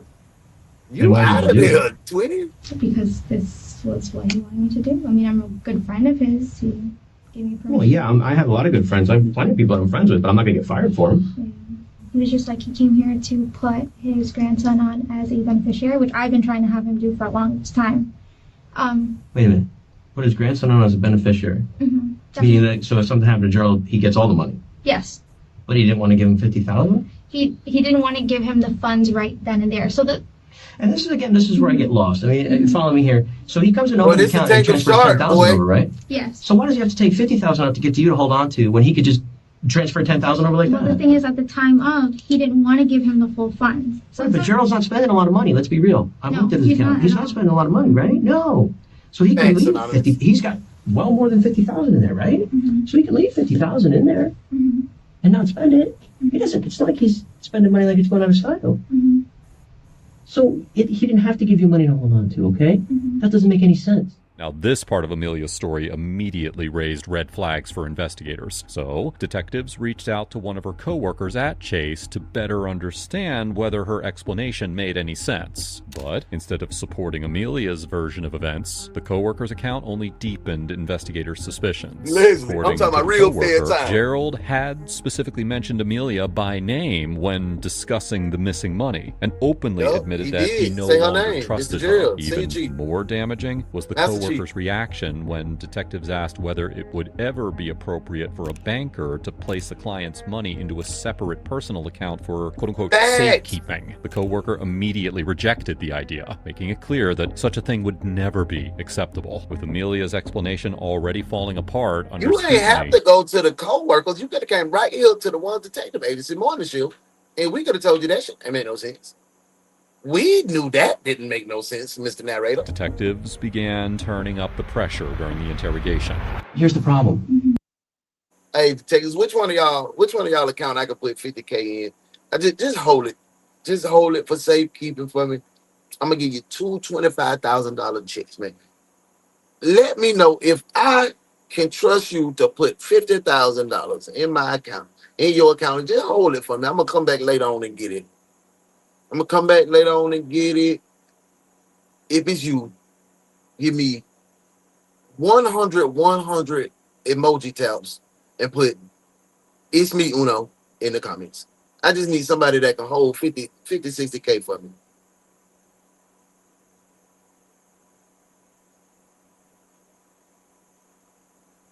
Okay. He has mental issues. All right. You even had somebody notate it on an account. Okay. So here's the problem. And you didn't do what he asked you to do. You took the money and you spent it. Did you take advantage of that old man? I didn't take advantage Yes, of you him. did. No. Listen. I don't want to say She's it. laughing. Then you know what? It's You wanna funny, make this right twin. for him. Yes. Then let's get it right. Okay. But I don't want to say I took advantage of him. No. What did you do then? What's going on, Kurt? I don't want to say I took advantage of him because he's a really nice guy. What was the last bank account that you Took opened? advantage of him. Bank of America. Okay. In whose name? In my name and Julian's name. Okay. 7-year-old Julian is Amelia's son, though not Josh's biological child. Josh tells detectives that he opened an account in both his and Julian's names a few months earlier, but it is not the existence of the account that immediately... That makes me feel even more that Ramswamy. Sidebar, let's talk. One Swami done got caught with that prettiness. That pretty privilege done bust his head. He didn't even know how to navigate. She said, "Oh, I got a plan. I got it. Oh man, I'm finna sauce." She was like, Ron Swami was like, "What, baby?" She was like, "Yeah, but you green, you pie, you don't know nothing about this real life. I'm finna get 50,000. Set up an account, Bank of America. Put it in little goddamn Ramil name. You so stupid. His daddy's still over there, but if he was here, you wouldn't be here." Yeah, she the mastermind. She the mastermind of the whole situation now, bruh. Ooh, she a catches devil. detectives' attention. It is the exact amount of money deposited into Nah, it, can't chase me. $50,000. When detectives questioned Gerald about giving Julian permission to withdraw money from the Facts. account, he I did not vehemently want to say denied it. ever authorizing it. Josh. Did he ever? I did not want to talk say it. No. Hey, AT got it? What up? What up, nephew? Yeah, I do. I talk as much as I want because this is a reaction video, and I'm not sure how the education system works in Louisiana. When you say reaction, that means somebody gonna have to talk on the video. So here in Georgia, in Atlanta, Georgia, let me give you a little schooling of what the word reaction means. It means to react, to respond to. So that's what I do in this video. If you want somebody to be quiet, go find somebody else.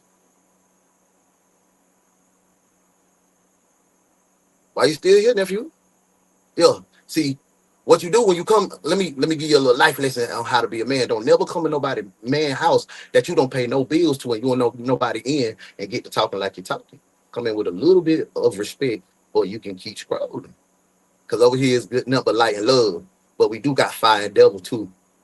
Pick one. Dichotomy. Let's get back to the show. Boy, you don't play like that over here. Address yourself.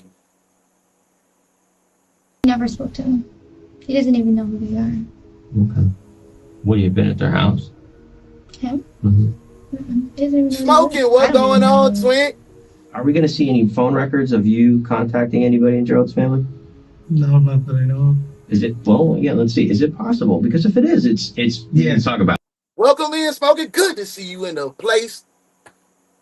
Haters, we talk because haters can't talk. Yo, little boy. Yo. Get your ass on, man. You don't run there. We gonna come to your page and see what you got going on your page. Not a damn thing, twin, because I already look. Well, you're green as a pool table. Well, yeah, I'm in that mode today. She got it. You name yourself after a fucking gangster and you ain't no gangster. Boy, what is he? Pie! Lil Debbie. Lil Debbie, cake ass little boy. Stop playing, man. Real life over here, man. You disrespectful. Your daddy, I know your daddy taught you better than that. I expect that from women, but from a man that got your profile picture, but you just showed your coochie on that one, boy. Don't come in nobody's house talking like that. Did I walk in your house and say, hey, get your fat ass off the sofa and go take care of your gal? No, I did. So yeah, be respectful, Holmes. Real gangster shit over here. I mean, unless Amelia used my phone, then no. So if it was Amelia used your phone? Yeah. Why would she have to use your phone to contact them? I have no idea. Which I know she had my phone for a little bit on Saturday. Once again, They both throwing each other under the board buzz. Because now he's saying Amelia had his phone. She's saying Ranswami took the 50 bands. Version of events that he will soon try to convince detectives of. So, as Josh's interview continues, detectives begin taking a far more confrontational approach with him. How is it that you wound up at Cynthia's house, Cynthia's apartment over on Jefferson? Because I have eyewitnesses that put you there. That I ended up there. You're very, listen, let's you have kind of a distinct look. You understand what I'm saying? And you have a distinct car. That's an eyewitness describes it as a maroon. Thank you. Uncle Alert. We two turned for TV, two turned for a hater. Obi-Wan Kenobi, he can go back up in mama hole too. We ain't playing with no haters today. Keep scrolling is what we tell you, man. We don't need no new energy that's bogus. Get on, bro. We having a good time. If you don't like what's going on, if you want to be trolling because you don't get no attention at home, or your gal don't give you no attention, or your mama ain't putting enough money on your V-Bucks, go ahead. Keep it moving. We ain't playing no games. I'm addressing y'all today. I feel like, hey, light and love, but don't play with me today. I feel amazing. When I feel good, I address it. Nissan Altima with a guy that your height, hair parted, 2 earrings, everything. You're there, okay? I have no question about that, all right? So what we're trying to understand is why you were there. I was never at her place. Okay. It's possible Josh went over there and you didn't know? I mean, how would he know where they lived, though? That's not the question I was asking. Is it possible that he went over there? Not that I know. So you can't say for sure he did or didn't? I can say no. How can you say no? Because he doesn't know where they. He doesn't know them.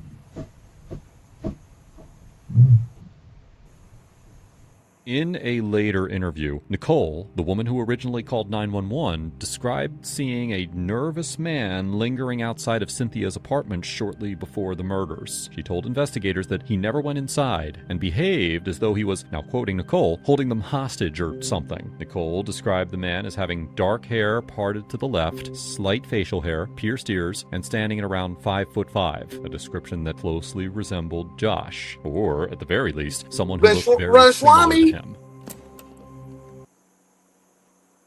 Swami, she done sent Run Swami to do it. You guys were right. She the mastermind, he the muscle. Man, y'all was right. Y'all said it off top. I was like, it was him. He goofy as hell. He don't know nothing he has no clue. He's just following orders, man. Good work, detectives. Damn. Now that's what you call being trained properly. I like what you did there, detective. Good work.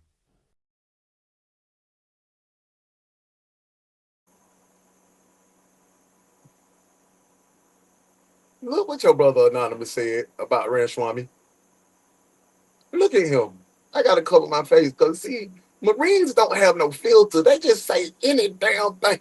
The Indian Orlando Brown, Anonymous, chill out, bro. You're going to.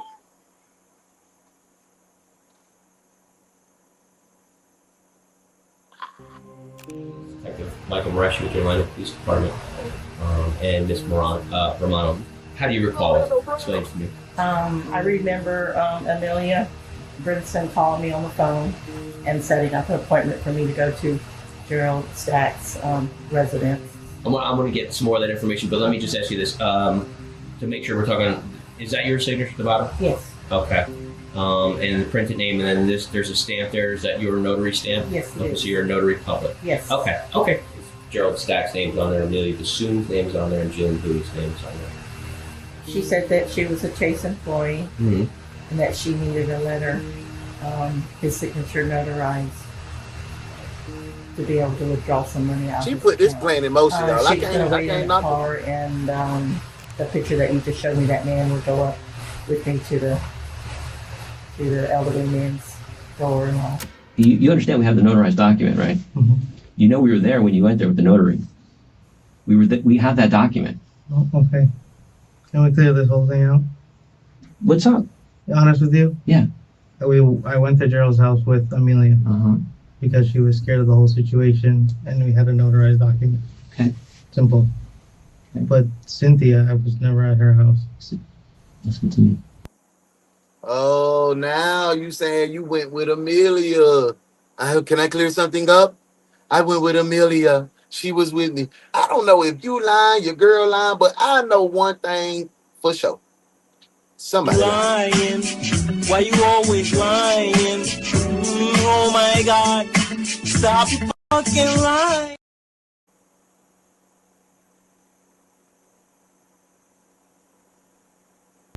Why should I believe you when you say you weren't at Cynthia's place? When I have an eyewitness that puts you there. Right. So tell me about it. So Amelia was freaking out. Mm-hmm. Long story short, I did chuck my gun over the bridge. Mm-hmm. Simple as that. Okay. There was an issue that she had. She said that somebody kept calling her regarding the money. Mm-hmm. I said, okay, that's fine. I said, okay, I'll go to her house and talk to her and be like, hey, this is what it is. If you need the money back, we'll get the money back.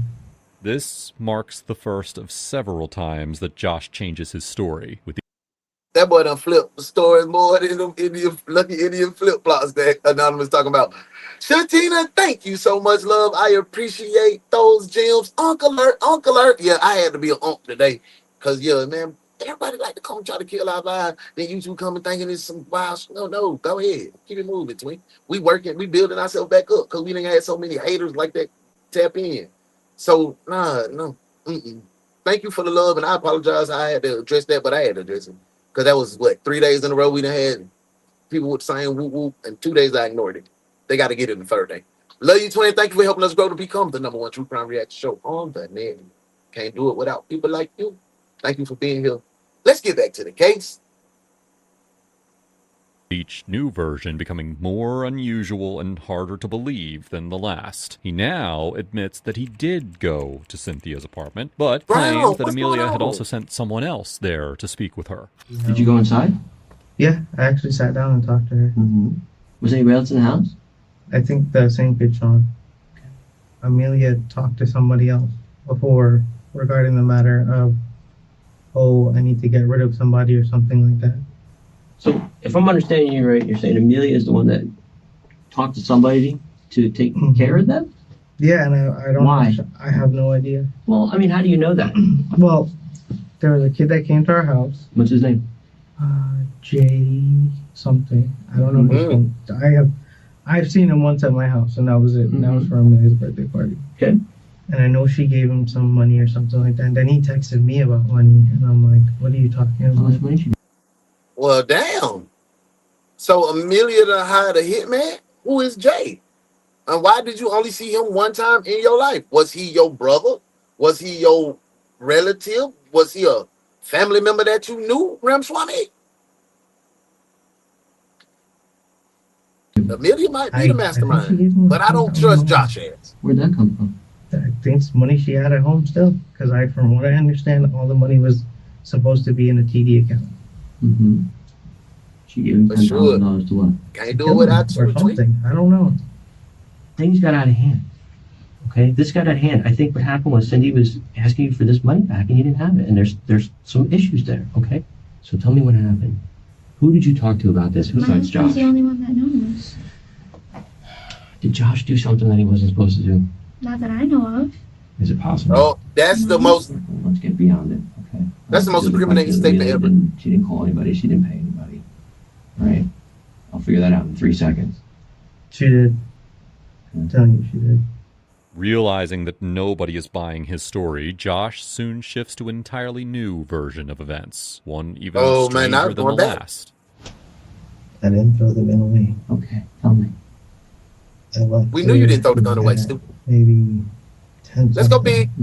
But before I Point the shield. The same guy that Amelia, I guess Amelia paid him, and the same guy came up to my car, and he was like, he had a gun to my head. He's like, I know you have a gun. Give me your gun and leave. He had the gun, and that was it. Josh, why did you put a gun in your head and take your gun? I don't know. All I know is Amelia paid them $10,000 for what I heard. Josh.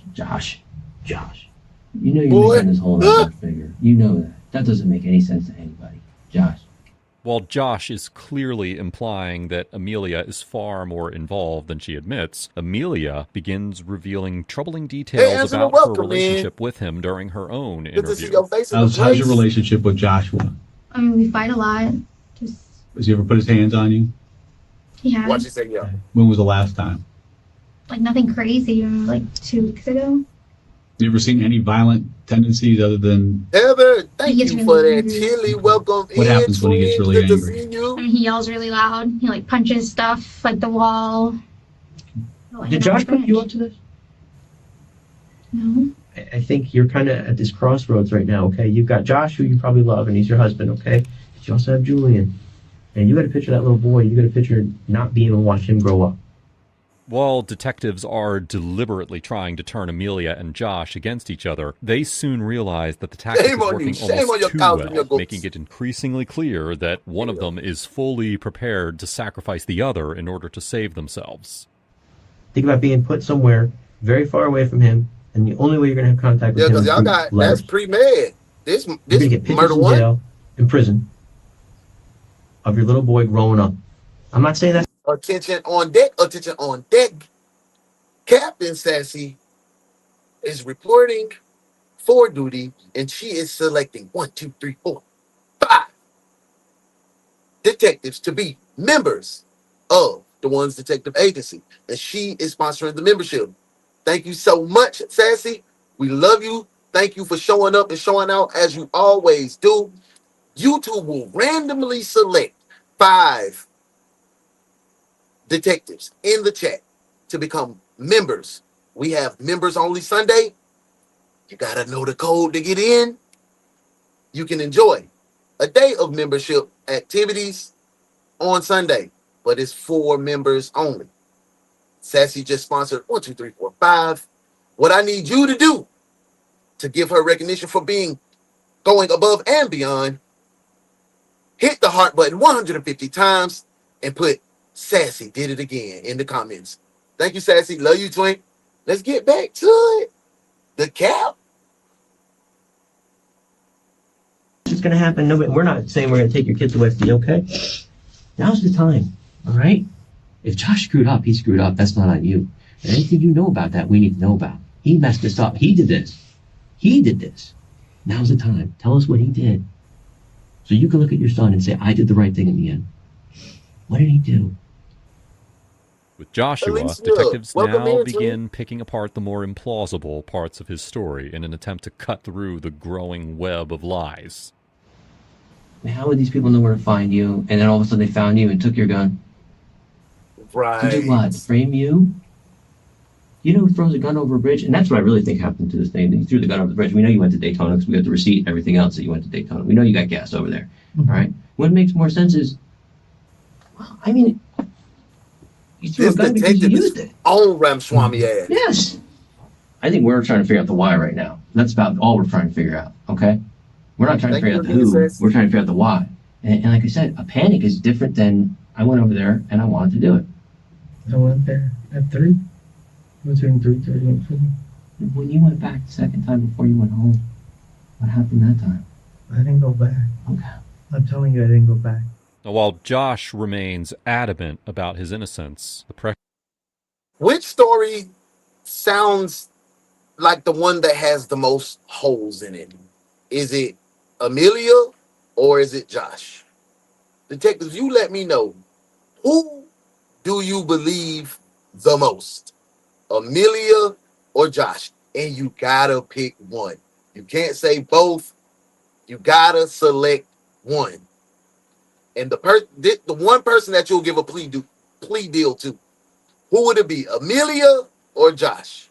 You decide, detectives. Let's get back to the case partnership. This is the Hump Day edition. Pressure is beginning to wear on Amelia during her interview, and cracks are starting to appear in her once calm demeanor. I don't want to go to jail. I don't want to. Listen, you have to trust us. Okay? I don't want to get in trouble for any of this. We know you didn't do this. We know I don't want to get in trouble for any of this. What did he Nothing to do with me. What did he do?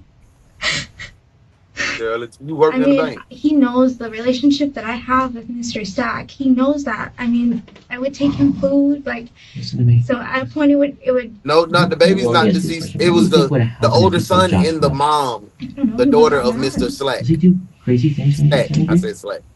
I mean, in a sense. So when he found out, when John found out that Cindy was asking about this money and asking for it back and everything, what did he say? He didn't say anything. He was just like, why did you want to know? We need to know. All right, what did he do? I don't think he did anything. Realizing that their questioning is getting them nowhere, detectives confront Amelia with the brutal details of what exactly happened to Cynthia and Sean. Oh. They're both dead. What? Yeah. You knew that. They're dead. Don't come with that, boy. It's a girl. So now we really need to talk. Okay? Facts. How did they die? They were murdered.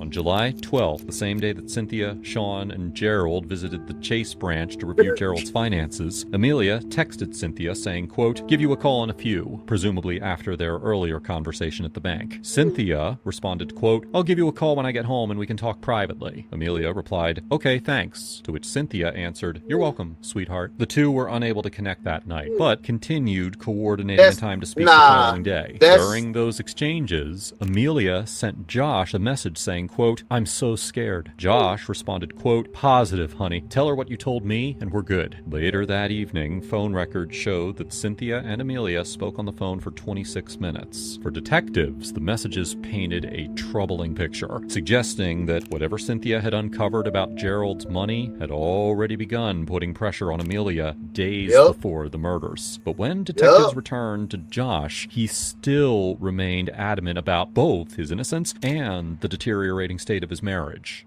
And then I went there, talked to the lady, talked to her son.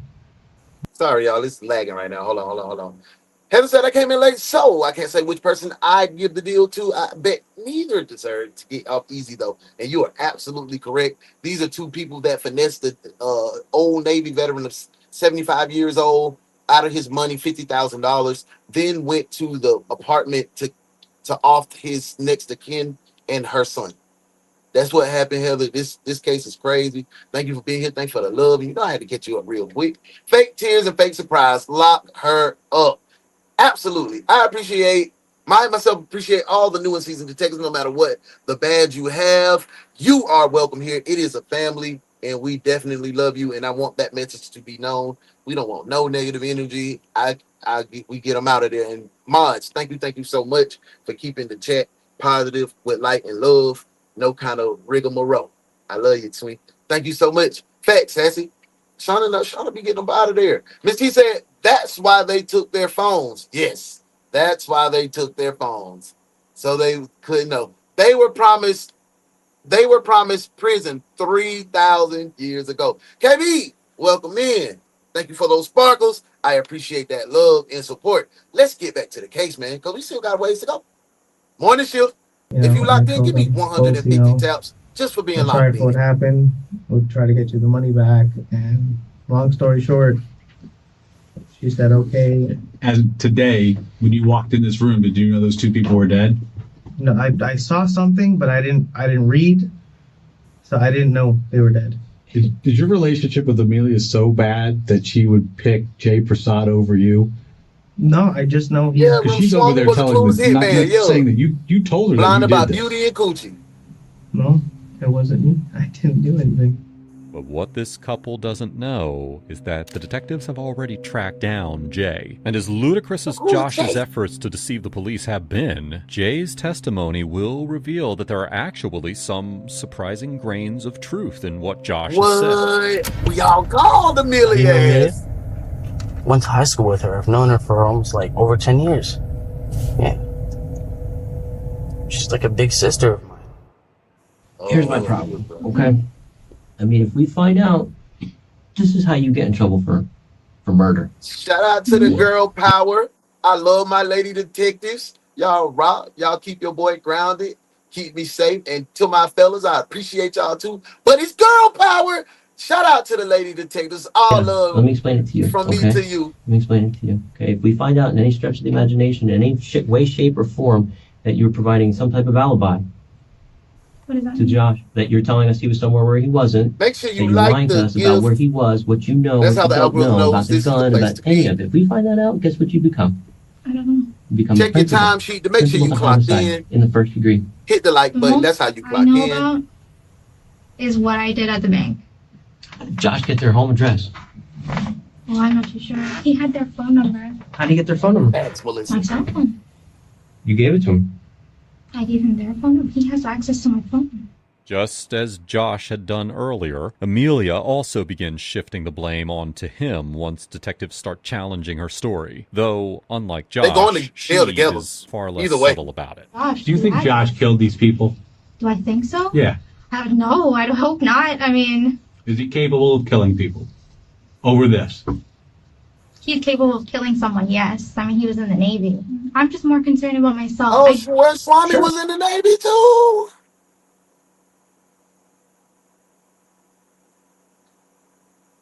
See, that's why I ain't do none of that Navy shit, bro. I was Marine, bro. I was a corpsman, okay? 8404, FML, Petty Officer, Second Class, Dallas. That's me, Doc Dallas. I don't know all this Navy shit. What they doing? We ain't do that. For my parents' sake. Ain't no damn way in hell a Navy active duty young sailor was stealing from a master chief. It doesn't go like that. You broke the code. It's called honor, courage, and fucking commitment. You showed none of that. That just pissed me off. You got an anchor on, boy. You an asshole. Yeah. I'm not gonna excuse my language neither. He's a jerk. Security, man, get him out of here.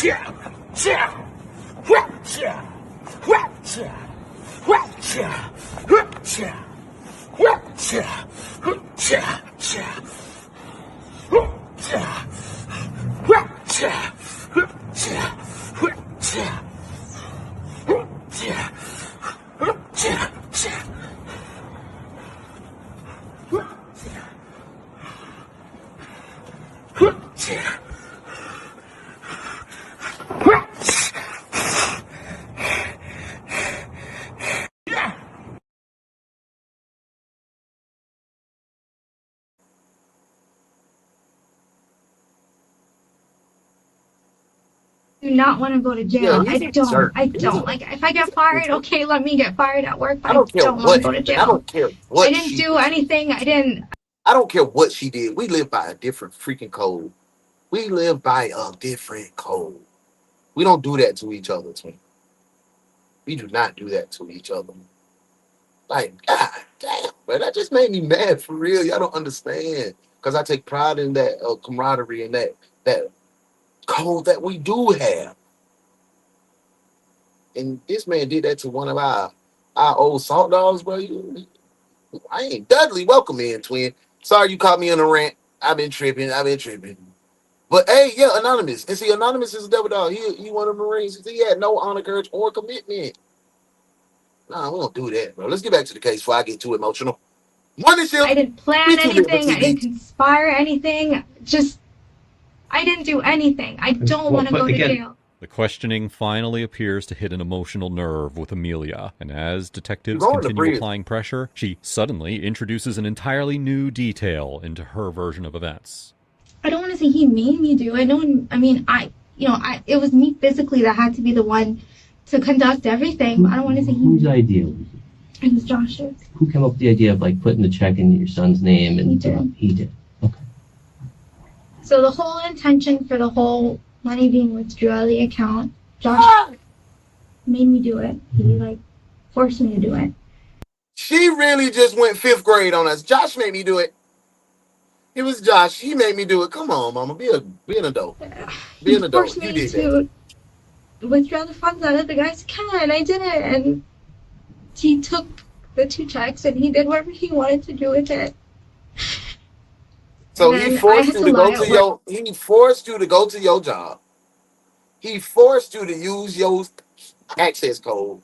He forced you to use your phone to call back while he was at work and you was calling at work. He forced you to call the daughter. He forced you to take those checks from your bank and give it to him. He forced you to do that. He forced you to put it in your son's account, not his son. He gets no benefit from putting that money into your son's account because he is not his father. He forced, man, girl, shut your line, no good. You a mutt. And y'all know what comes when I call him a mutt. Because that's all she is. And actually, you're not a mutt. I keep forgetting. You're a dog. I keep forgetting we're not ugly anymore. I keep forgetting things will never be the same again. I keep forgetting how you made that so clear. I keep forgetting every time you're near. I can only see your ugly smile. And I hear your hello saying you've been ugly for a while. And I know that it's hard for you to say the things we both know are true. But tell me, how come I keep forgetting I'm not ugly anymore?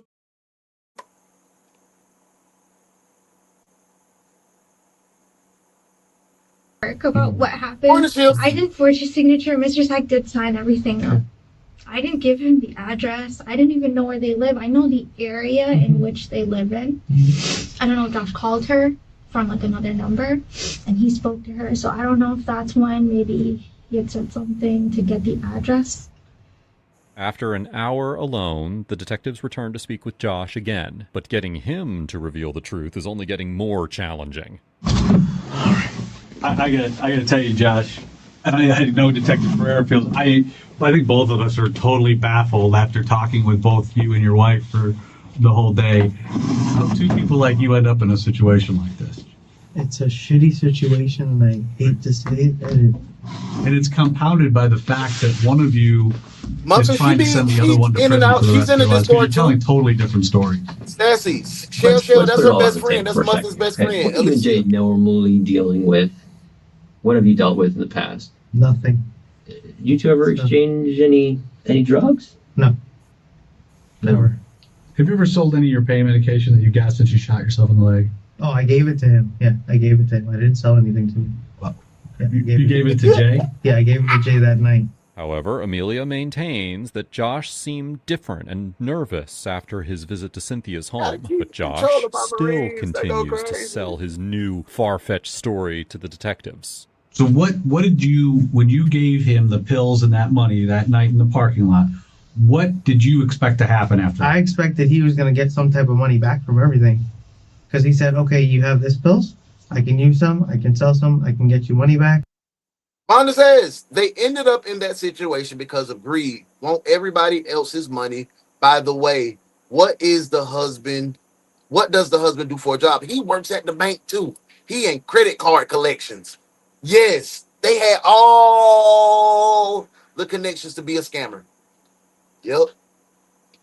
And somebody And then said he the good said, old Indian with the money that scam. we're giving him, he said he's going to work out something where everything is resolved. I said, okay. And I mean, you could check my. So this was like going to be an investment for you guys to get money to pay it back. It wasn't for him to go kill them. What? So y'all did a personal loan from somebody's personal account without them knowing. That's still wrong. So that's still wrong, and y'all tied that on to murder. You going to jail? What don't y'all understand? Please tell me why you stopping me? Yeah, I'm about to. Huh? I'm about to. What? I'm about to tell you. Stop sign? No, I said I'm. What stop sign, man? I said I'm about to tell you. Huh? You say stop sign? No one said stop sign but you. Why you stopping me? You made an improper right hand turn. When you're trying to do a new road, you got to turn that closest lane. So. Let me get my ID out for you, partner. I appreciate you, man. Can you hand me the beer as well? Huh? Can you hand me the beer? Who? The beer? Can you hand me the beer? The alcohol. There's no beer in there. I can see it. Right. Hey, hold it. Don't be searching my car. We gonna stop me talking about I ran a stop sign. What's going on here? We had an open container in the car. Wow. What? Why did you stop me in the beginning? What's the proper call? You made an improper right hand turn. What is the proper call? You had to turn into the closest lane provided. I want you to say that right here. I did multiple times. What? Improper right hand turn? Yes, that's why you're being stopped. Are you for real? Like, and then you also have a beer. I was at a house and y'all got a warrant to arrest me. I did? About an improper turn. Are you kidding me? No one got a warrant to arrest you. You just traffic. It pissed me off, man. How much you drink tonight? Wait a minute. I gave you my bank card too? No, this is your license. Mr. Robinson, I'm over here. How much you have to drink tonight? Sir? How much did you drink tonight? Who? How much did you drink tonight? I don't really drink. That was the beer you were just trying to grab out of my hand. I ain't finna lie to you, I don't drink. What? You don't drunk? I swear to God, I don't drink. All because of an improper turn, as y'all say. A misdemeanor. Ain't that a... Please tell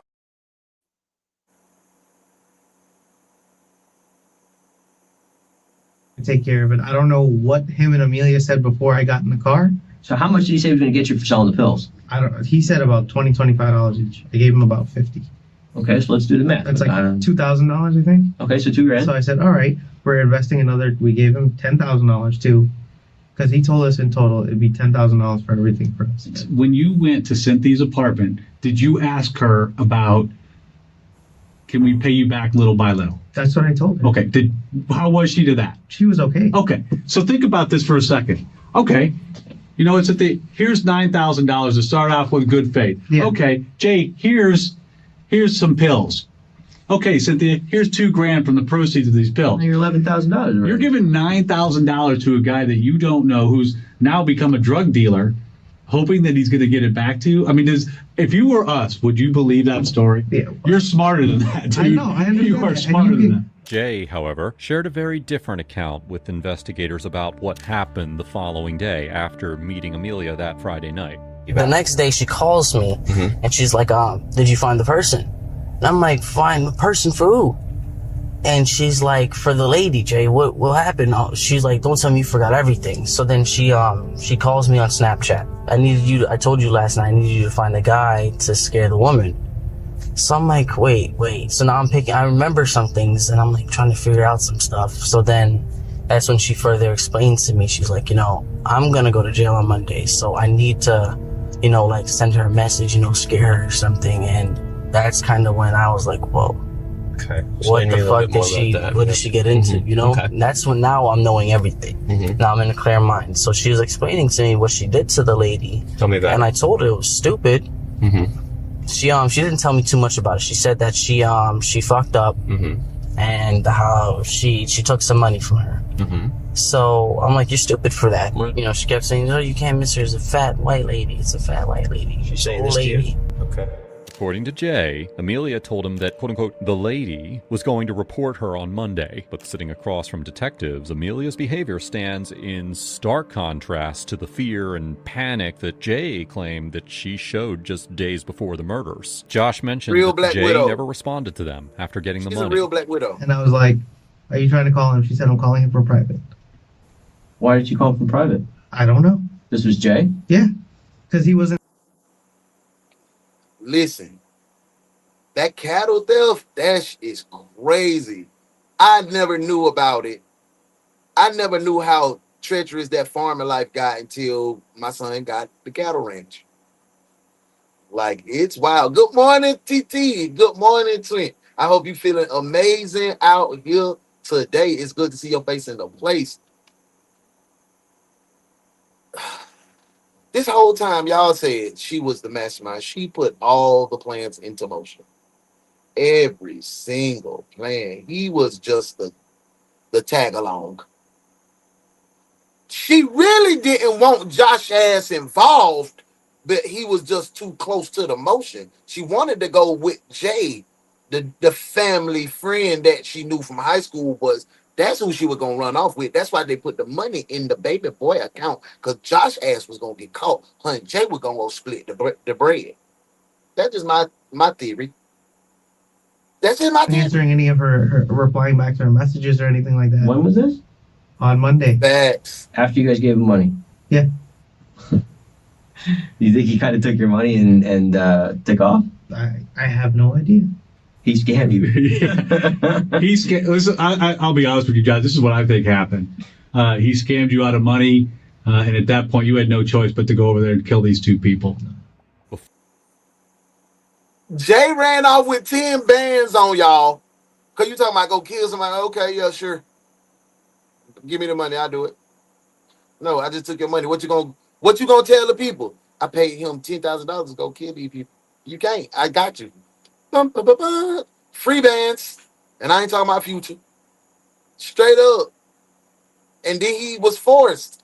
Because Ramaswamy didn't want to go back to Amelia with that goddamn on. I failed. Look on his face. Because she's standing there like, well, you better get it done. If you don't get it done, be done. I'm going to jail Monday. You don't have no choice. Get it done. And he was forced to go goddamn be the muscle. You see how she said he know how to kill somebody because he was in the Navy.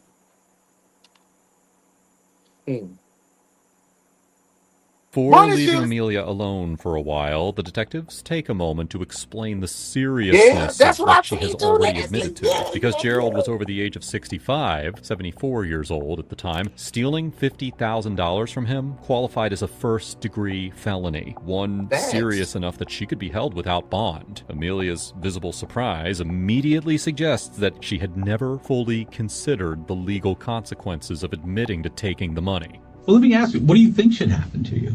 I mean, I'm not saying that I was wrong, absolutely, for conducting the transactions. I physically went, I gave myself an override, I scanned the ticket, I gave him the checks, like... And all of what you just said is a crime that's compounded by the fact that Mr. Sack is 75 years old and does not have all of his mental capabilities. When I'm gonna tell y'all some real gangster stuff. When I was down on my luck, I thought that was the wave, but the dope game, the street game, selling illegals has more honor in that than the scam world. They'll run off on your ass. 10 bands ran off, 50 bands ran off, 80 bands ran off. We supposed to bust it down in 3. You done did all the leg work. You done got all the cards. You done got all the information. You done went in the bank barefaced. You done chips and dips. See, that's the lingo when you take the card and dip it to the account and pull out the money at the bank, at the teller where they see your face. Yo, that's called chipping and dipping. That's back in the day when when fofo, and that's what scamming was, cracking cards in New York. That's what that was called. You get the money, you come just because somebody drove you up to the bank. You bust down. And you bust it down 3 ways. Who got the pee-wee? Who got the some people just get in. I'm gone. 80 bands gone. What you gonna tell somebody? He scammed me because I scammed him. Free bands. Free band gang. Rest in peace to y'all, Scooter. If I were to go to jail for a situation like this, how long would I go to jail for? I don't know. We'll have to see what the bond is. I haven't looked at it, but I'm a criminal. This is crazy. While Amelia continues claiming complete ignorance about what happened to Cynthia and Sean, Jay's interview begins revealing a very different side of her. As detectives speak with him, they clarify exactly what Amelia had allegedly asked him to do. And what did she ask you to do specifically as far as? Just to find someone to scare the lady. Why did she come to you for that? High tech. See, I'm thinking it's because of my background. Okay. It's because of my background. She figured. The crew that I was telling y'all about, I don't know if you in Atlanta, they got caught in the Home Depot with they had all the gift cards, over $200,000 worth of gift cards that they had unswiped from the Home Depot. Yeah. Giffies. If you hear somebody rapping about chips and dips and Giffies, that's scam world. Money Man always talks about it. Black market, all of that, that's scam world. Hood, you know what I'm saying? So I figure that's you know what I'm saying? What was she offering you for this? She said that how she has money and she just wants to get rid of this problem. She just has money to pay.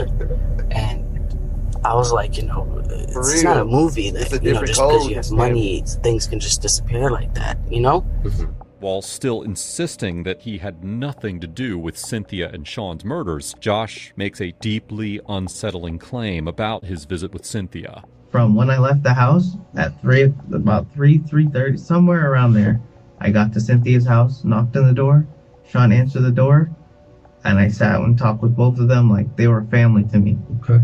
But according to witnesses who saw someone matching Josh's description at the apartment, he did not simply stop by to speak with Cynthia and Sean. He was there for nearly 5 hours. Jay didn't do this. Jay didn't do this. On Tuesday. Because that's kind of the feeling I got when we came in here the last time, is that you guys paid Jay, and Jay basically came in and did this. Yeah, well, from what the only reason I went there on Wednesday was to tell her, hey, we're going to get the money. Let's agree right now that Jay didn't do this. I don't know.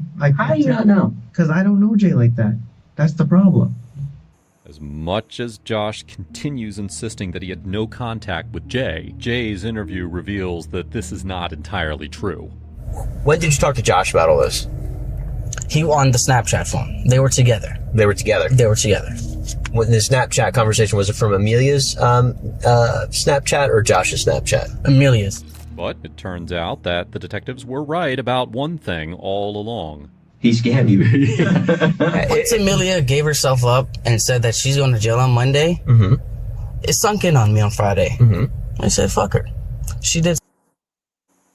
Hey, absolutely. Sassy says, yes, the terminals have reader devices. My dope kids told me to always tap. If it doesn't work, leave it alone. Do not insert it.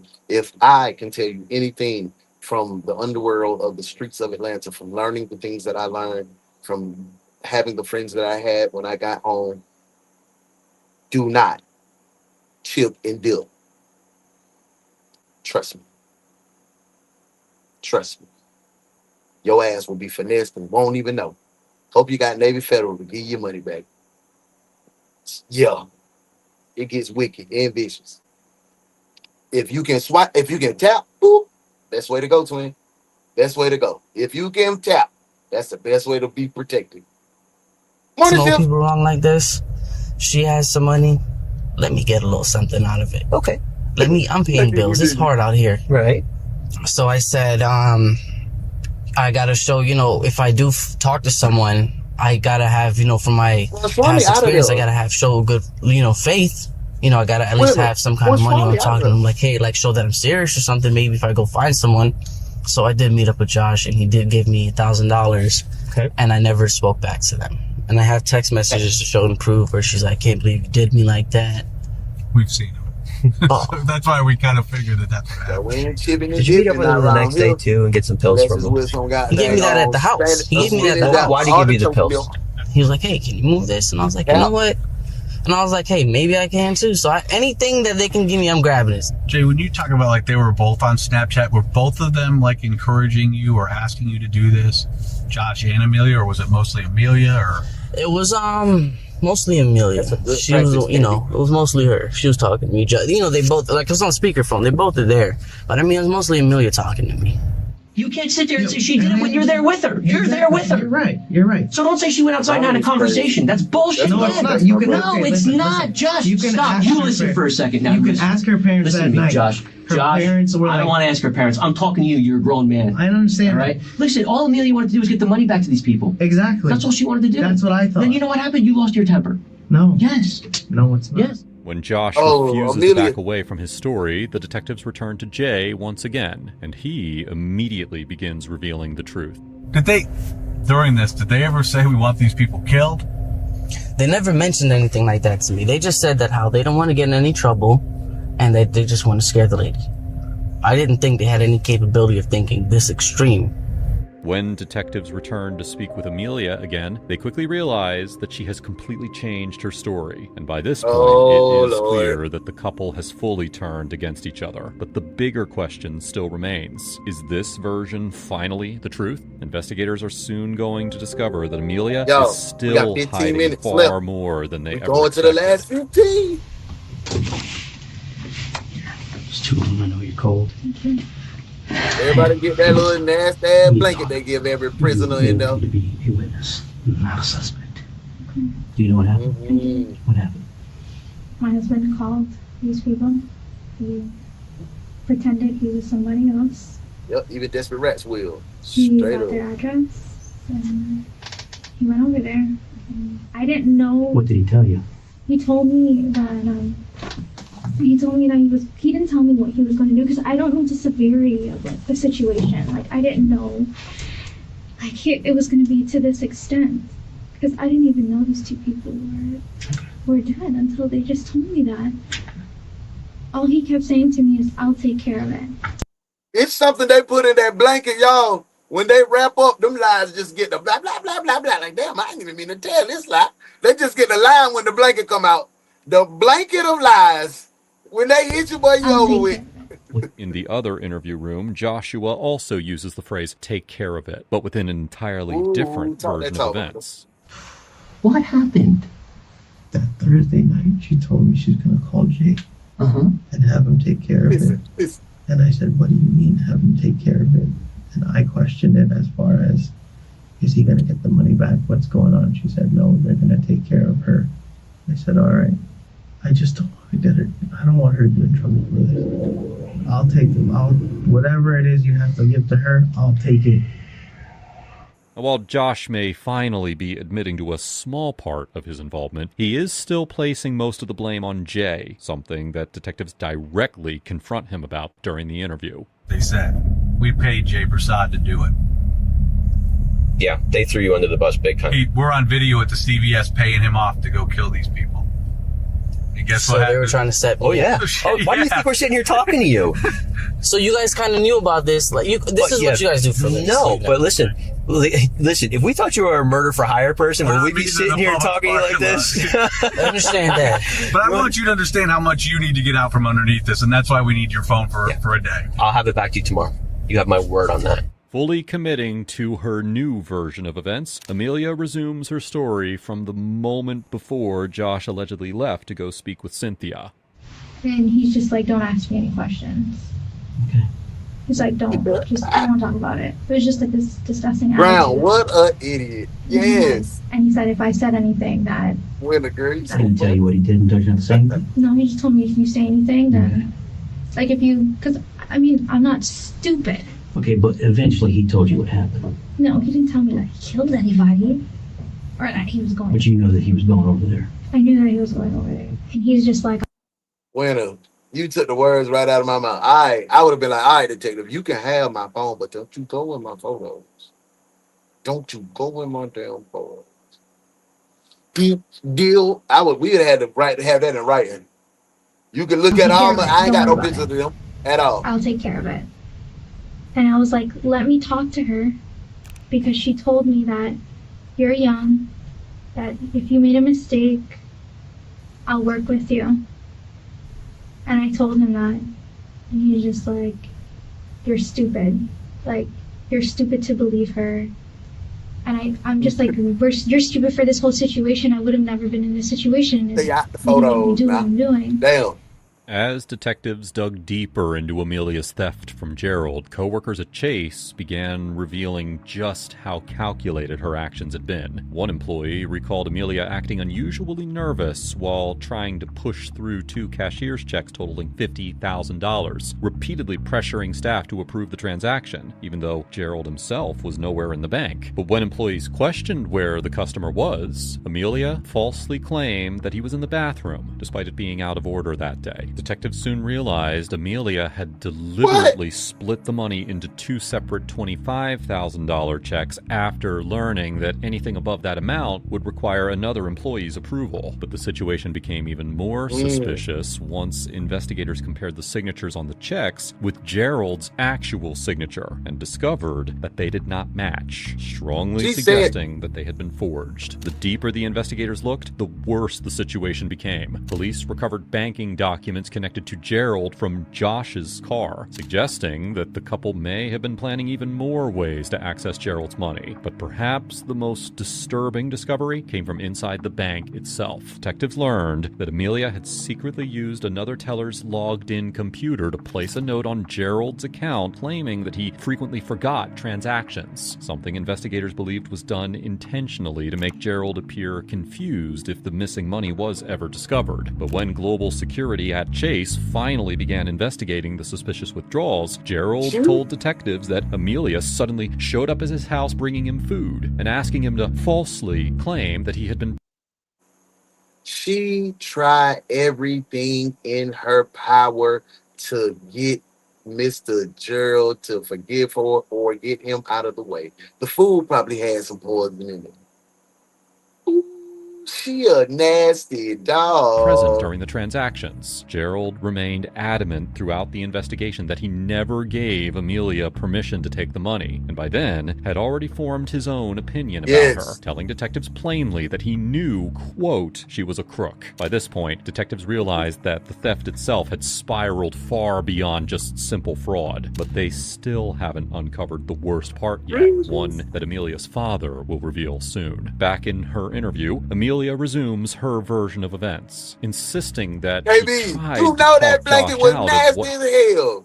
You know that blanket was nasty, twin. You know that was a nasty blanket. Don't put that on me. I'm straight. I freeze. He was planning to do. Let me talk to her. Like, let me tell her the truth. Let me tell her that I put these checks in my son's name. Too late. And that if she needs you to pay the money back, we'll give her the money. Money is a monetary thing. We can give it back to her. He just wasn't having it. He didn't want me to talk to her. He didn't want me to contact her. I don't want her to get in trouble for this. Well, if you don't want her to get in trouble, then you need to tell us the truth. All right? No, Josh, I think. Leslie said they should have called that. I would sue Chase in a wrongful death. Absolutely. When it said the police station got a washing machine. He shot and killed these people. Yeah. No, I didn't. They Febreze that thing down and fold it right back up. You conspired to have them killed. The stanky blankie. When he came home, he took the gun apart. He was shaking. He took all his clothes off. He put it in a garbage bag. And then he went by his mom and dad's house. Okay, where's his mom and dad live? In Ocoee. Ocoee. What did he do with the gun? From what I know, he like grinded it down.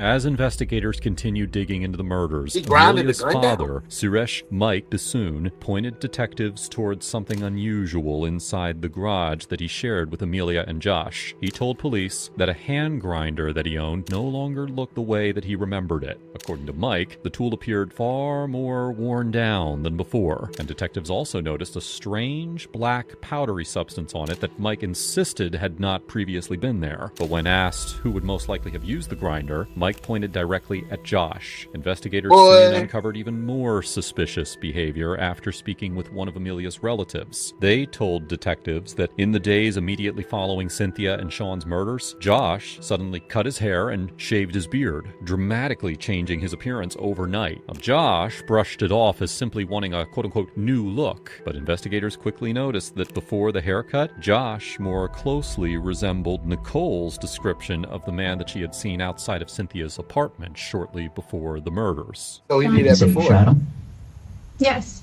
He said he shot him. Mm-hmm. Who did he say he shot? He said he shot the lady and the kid. And the kid. Okay. So he knew he killed him. Who? You knew he killed him. Yeah. Okay. He told me if I say anything, then he'll kill me too. And this is after you knew he shot him. Yes. Okay. Well, you ain't gonna worry about that. About him trying to hurt you, because he's never gonna see the light of day again. But during his interview, My whole little crew that I used to know that did that, man, them boys doing a 25, they doing a quarter. Straight up, fair time too. Over $350,000 in gift cards, like $250 in cash. Cash out, they had buku money on that. Life was crazy then. We'll talk about that on one of my personal shows on Uno Josh in Real Life. suddenly Make makes sure y'all a follow. 'Cause startling Thursday we coming back comment to that Uno in Real Life. reveals that Amelia is still hiding far more than she has admitted. You drove by the apartment. Amelia did. How do you know? She told me that. When? That night. So at the same time, just want to, same time this is happening to you, Amelia's driving like around the the same same apartment complex? Yeah. Looking for you. Correct. In a different car. Correct. I remember in the conversation, she was just telling me, she was like, it would be easy for whoever you call because I don't be they live in using- the hood. That's all I know about. I don't be using that. I used to. That was my thing. My wife on this little whole make your own disinfectant and cleaner and whoop, whoop, whoop. So she be making that. She be having it be smelling like peppermints and some more stuff. It be smelling good. Or if she don't got nothing, we gonna definitely lights off. Old school too. And she gonna goddamn have them. When we go to the hotel, 5-star notch, but she spraying that thing down, boy. I promise you. And she don't sleep on nobody's bed. We bring our own covering every time. Jay also confirmed that Amelia knew exactly where Cynthia lived, directly contradicting any suggestion that she was unfamiliar with Cynthia or disconnected from what eventually happened. Despite Amelia later telling Jay that she feared Cynthia was going to report the stolen money to police. What was so green about it? Them folks got me for $7,500 on my account, on my Navy Federal account. I had to go through so much to get that shit back. Cynthia's own messages painted a very different picture. In her texts, Cynthia repeatedly sounded confused rather than threatening, asking Amelia to explain the missing money and requesting that Global Security speak with her directly so that she could better understand what was happening with her father's accounts. By July 16th, the day before the murders, Cynthia was still trying to get answers, texting Amelia to ask whether the $50,000 had been returned to Gerald's account, and questioning who the man with the badge was that had shown up at the house. Later that same day, Amelia called Sean's phone using a block number before urgently texting Josh multiple times, telling him to quote-unquote call me ASAP, like now and now. That evening, Amelia and Cynthia spoke one final time on the phone, a conversation that appears to have been the last contact that Cynthia ever had with her. And when detectives returned to question Amelia again, they finally confronted her directly about Jay. But after this happened, is there any other communication with your phone and Jay Prasad? No. There's nothing on it. He never used your phone to contact him again. No. You never contacted him. No. And so as we sit here right now, Yes. Josh telling us that you paid Jay Prasad to kill these people, that's a lie. That's a lie. We've been together for 7 years, and I've done 7 years, and you don't even know it. world and back with this girl regarding her son, herself, with her baby daddy problems, and She says you're abusive, mentally and physically. I mean, that's the picture she's painting of you, Josh. I hate to burst that bubble for you, but we asked her about that, and she used that as an excuse for some of the things that went on. She said it was all your idea to steal this money. She said that you are abusive. You threatened to kill her entire family if she talked about this. So that's the picture that she's painting of you. So what you gonna do? That's not me. Barbecue a meal, dude. That blows my mind. Yeah. After nearly 7 hours of questioning, interrupted only by a bathroom break and a few snacks and bottles of water, detectives finally return to the room. But by this point, it's too late for either Amelia or Josh to keep reshaping the story. Yeah. Y'all both can go to go. Okay. Can I kind of know what's going on? Yes, you are going to be arrested. You have quite a few charges on you. Okay, stand up.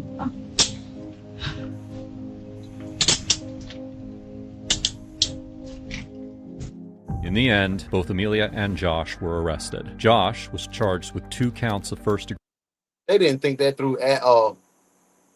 She's so pretty, though. She pretty as hell. Murder with a firearm, while Amelia was initially charged with 2 counts of principal to first-degree murder, as well as theft and fraud. Joshua was found guilty and sentenced to life in prison without the possibility of parole. In a shocking contrast, Amelia Bassoon avoided murder convictions by reaching a cooperation agreement to provide testimony and evidence against her husband. She was sentenced to 3 years in state prison, followed by 15 years of probation.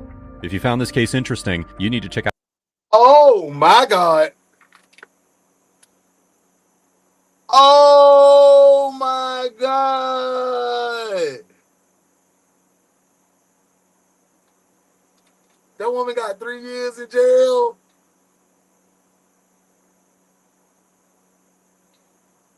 She got 3 years in jail. She probably still got that money in a little goddamn Jamel bank account. Oh, Ramaswamy, man. I think Ramaswamy was railroaded. They both should have got an L. N-O-P. Yeah. L. No parole. No possible. Yes, it was. She got a little pretty. She got a little alien face. I like aliens. They cool. So when they come get me, and they be doing all that crazy shit to y'all because y'all talk about her because she a little alien. Remember, Uno tried to get y'all to be. Y'all gonna see me up there. Well, I come in beef. They be like, y'all gonna be like, that's Uno. You remember you said that girl?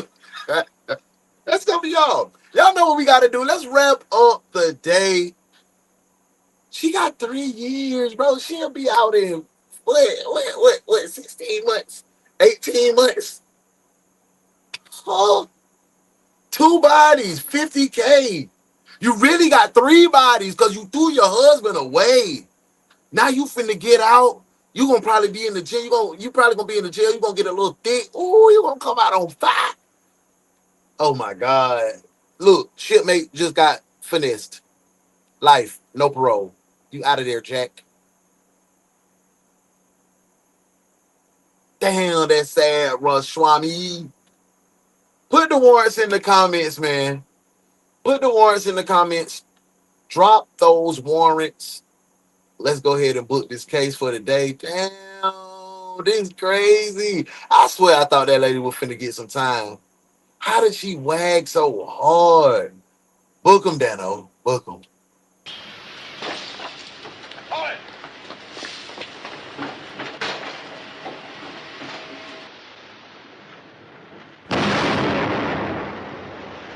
You're under arrest. Your noble act just destroyed all the evidence. You're looking at 2 eyewitnesses who saw you receive stolen property, but that's only the kickoff. We've got you on manslaughter and murder. Book him, Dano. Rhetoric, Mr. McGarrett. Don't bet on it.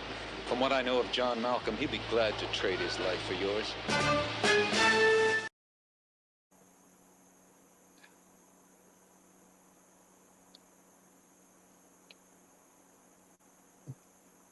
I usually just skip the politicals, right? But when that man said we'll be great again by Friday, I'm back here rolling. The man said we'll be great.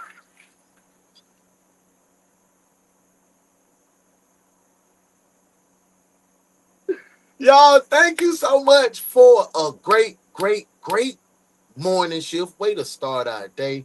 I'm going to tell you some real stuff. Tonight, Wednesdays is the night for you to follow me on my personal page, Uno in Real Life, and we usually do Foxhole Bros. I'm going to talk to my bro D. He may want to have that platform to just, try to get back into some, a spot where he can talk and just josh around and have some conversation. So if my brother D say he feel up to it, we going live 9:35 p.m. on my personal page, Uno in Real Life. But if not, I'll see you here tonight for 1, 2, 3, 4, 5 body cam cases, 9:35 p.m. right here on the Ones Detective Agency page. I hope to see you and bring a friend tonight because we're gonna have some good cases. We're gonna have some good times like we always do. Until then, man, go out, be light, be love, be you, because that's the only thing that God designed you to be. Thank you for the support. Thank you for the love. And most importantly, thank you for being my friend. Until tonight, go out and be impactful. Smile. Smile. Because somebody needs you other than you. I'll see you later, twin. Love you. Go be great. I'm out of here, Jack.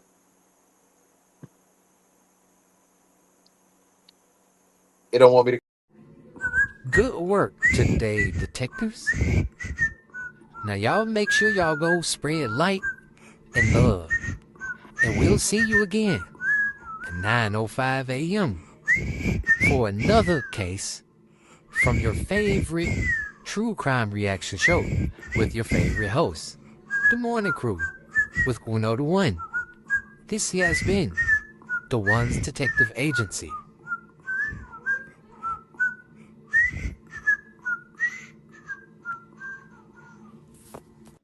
Tell your daddy hey, boy. Tell your daddy hey, man.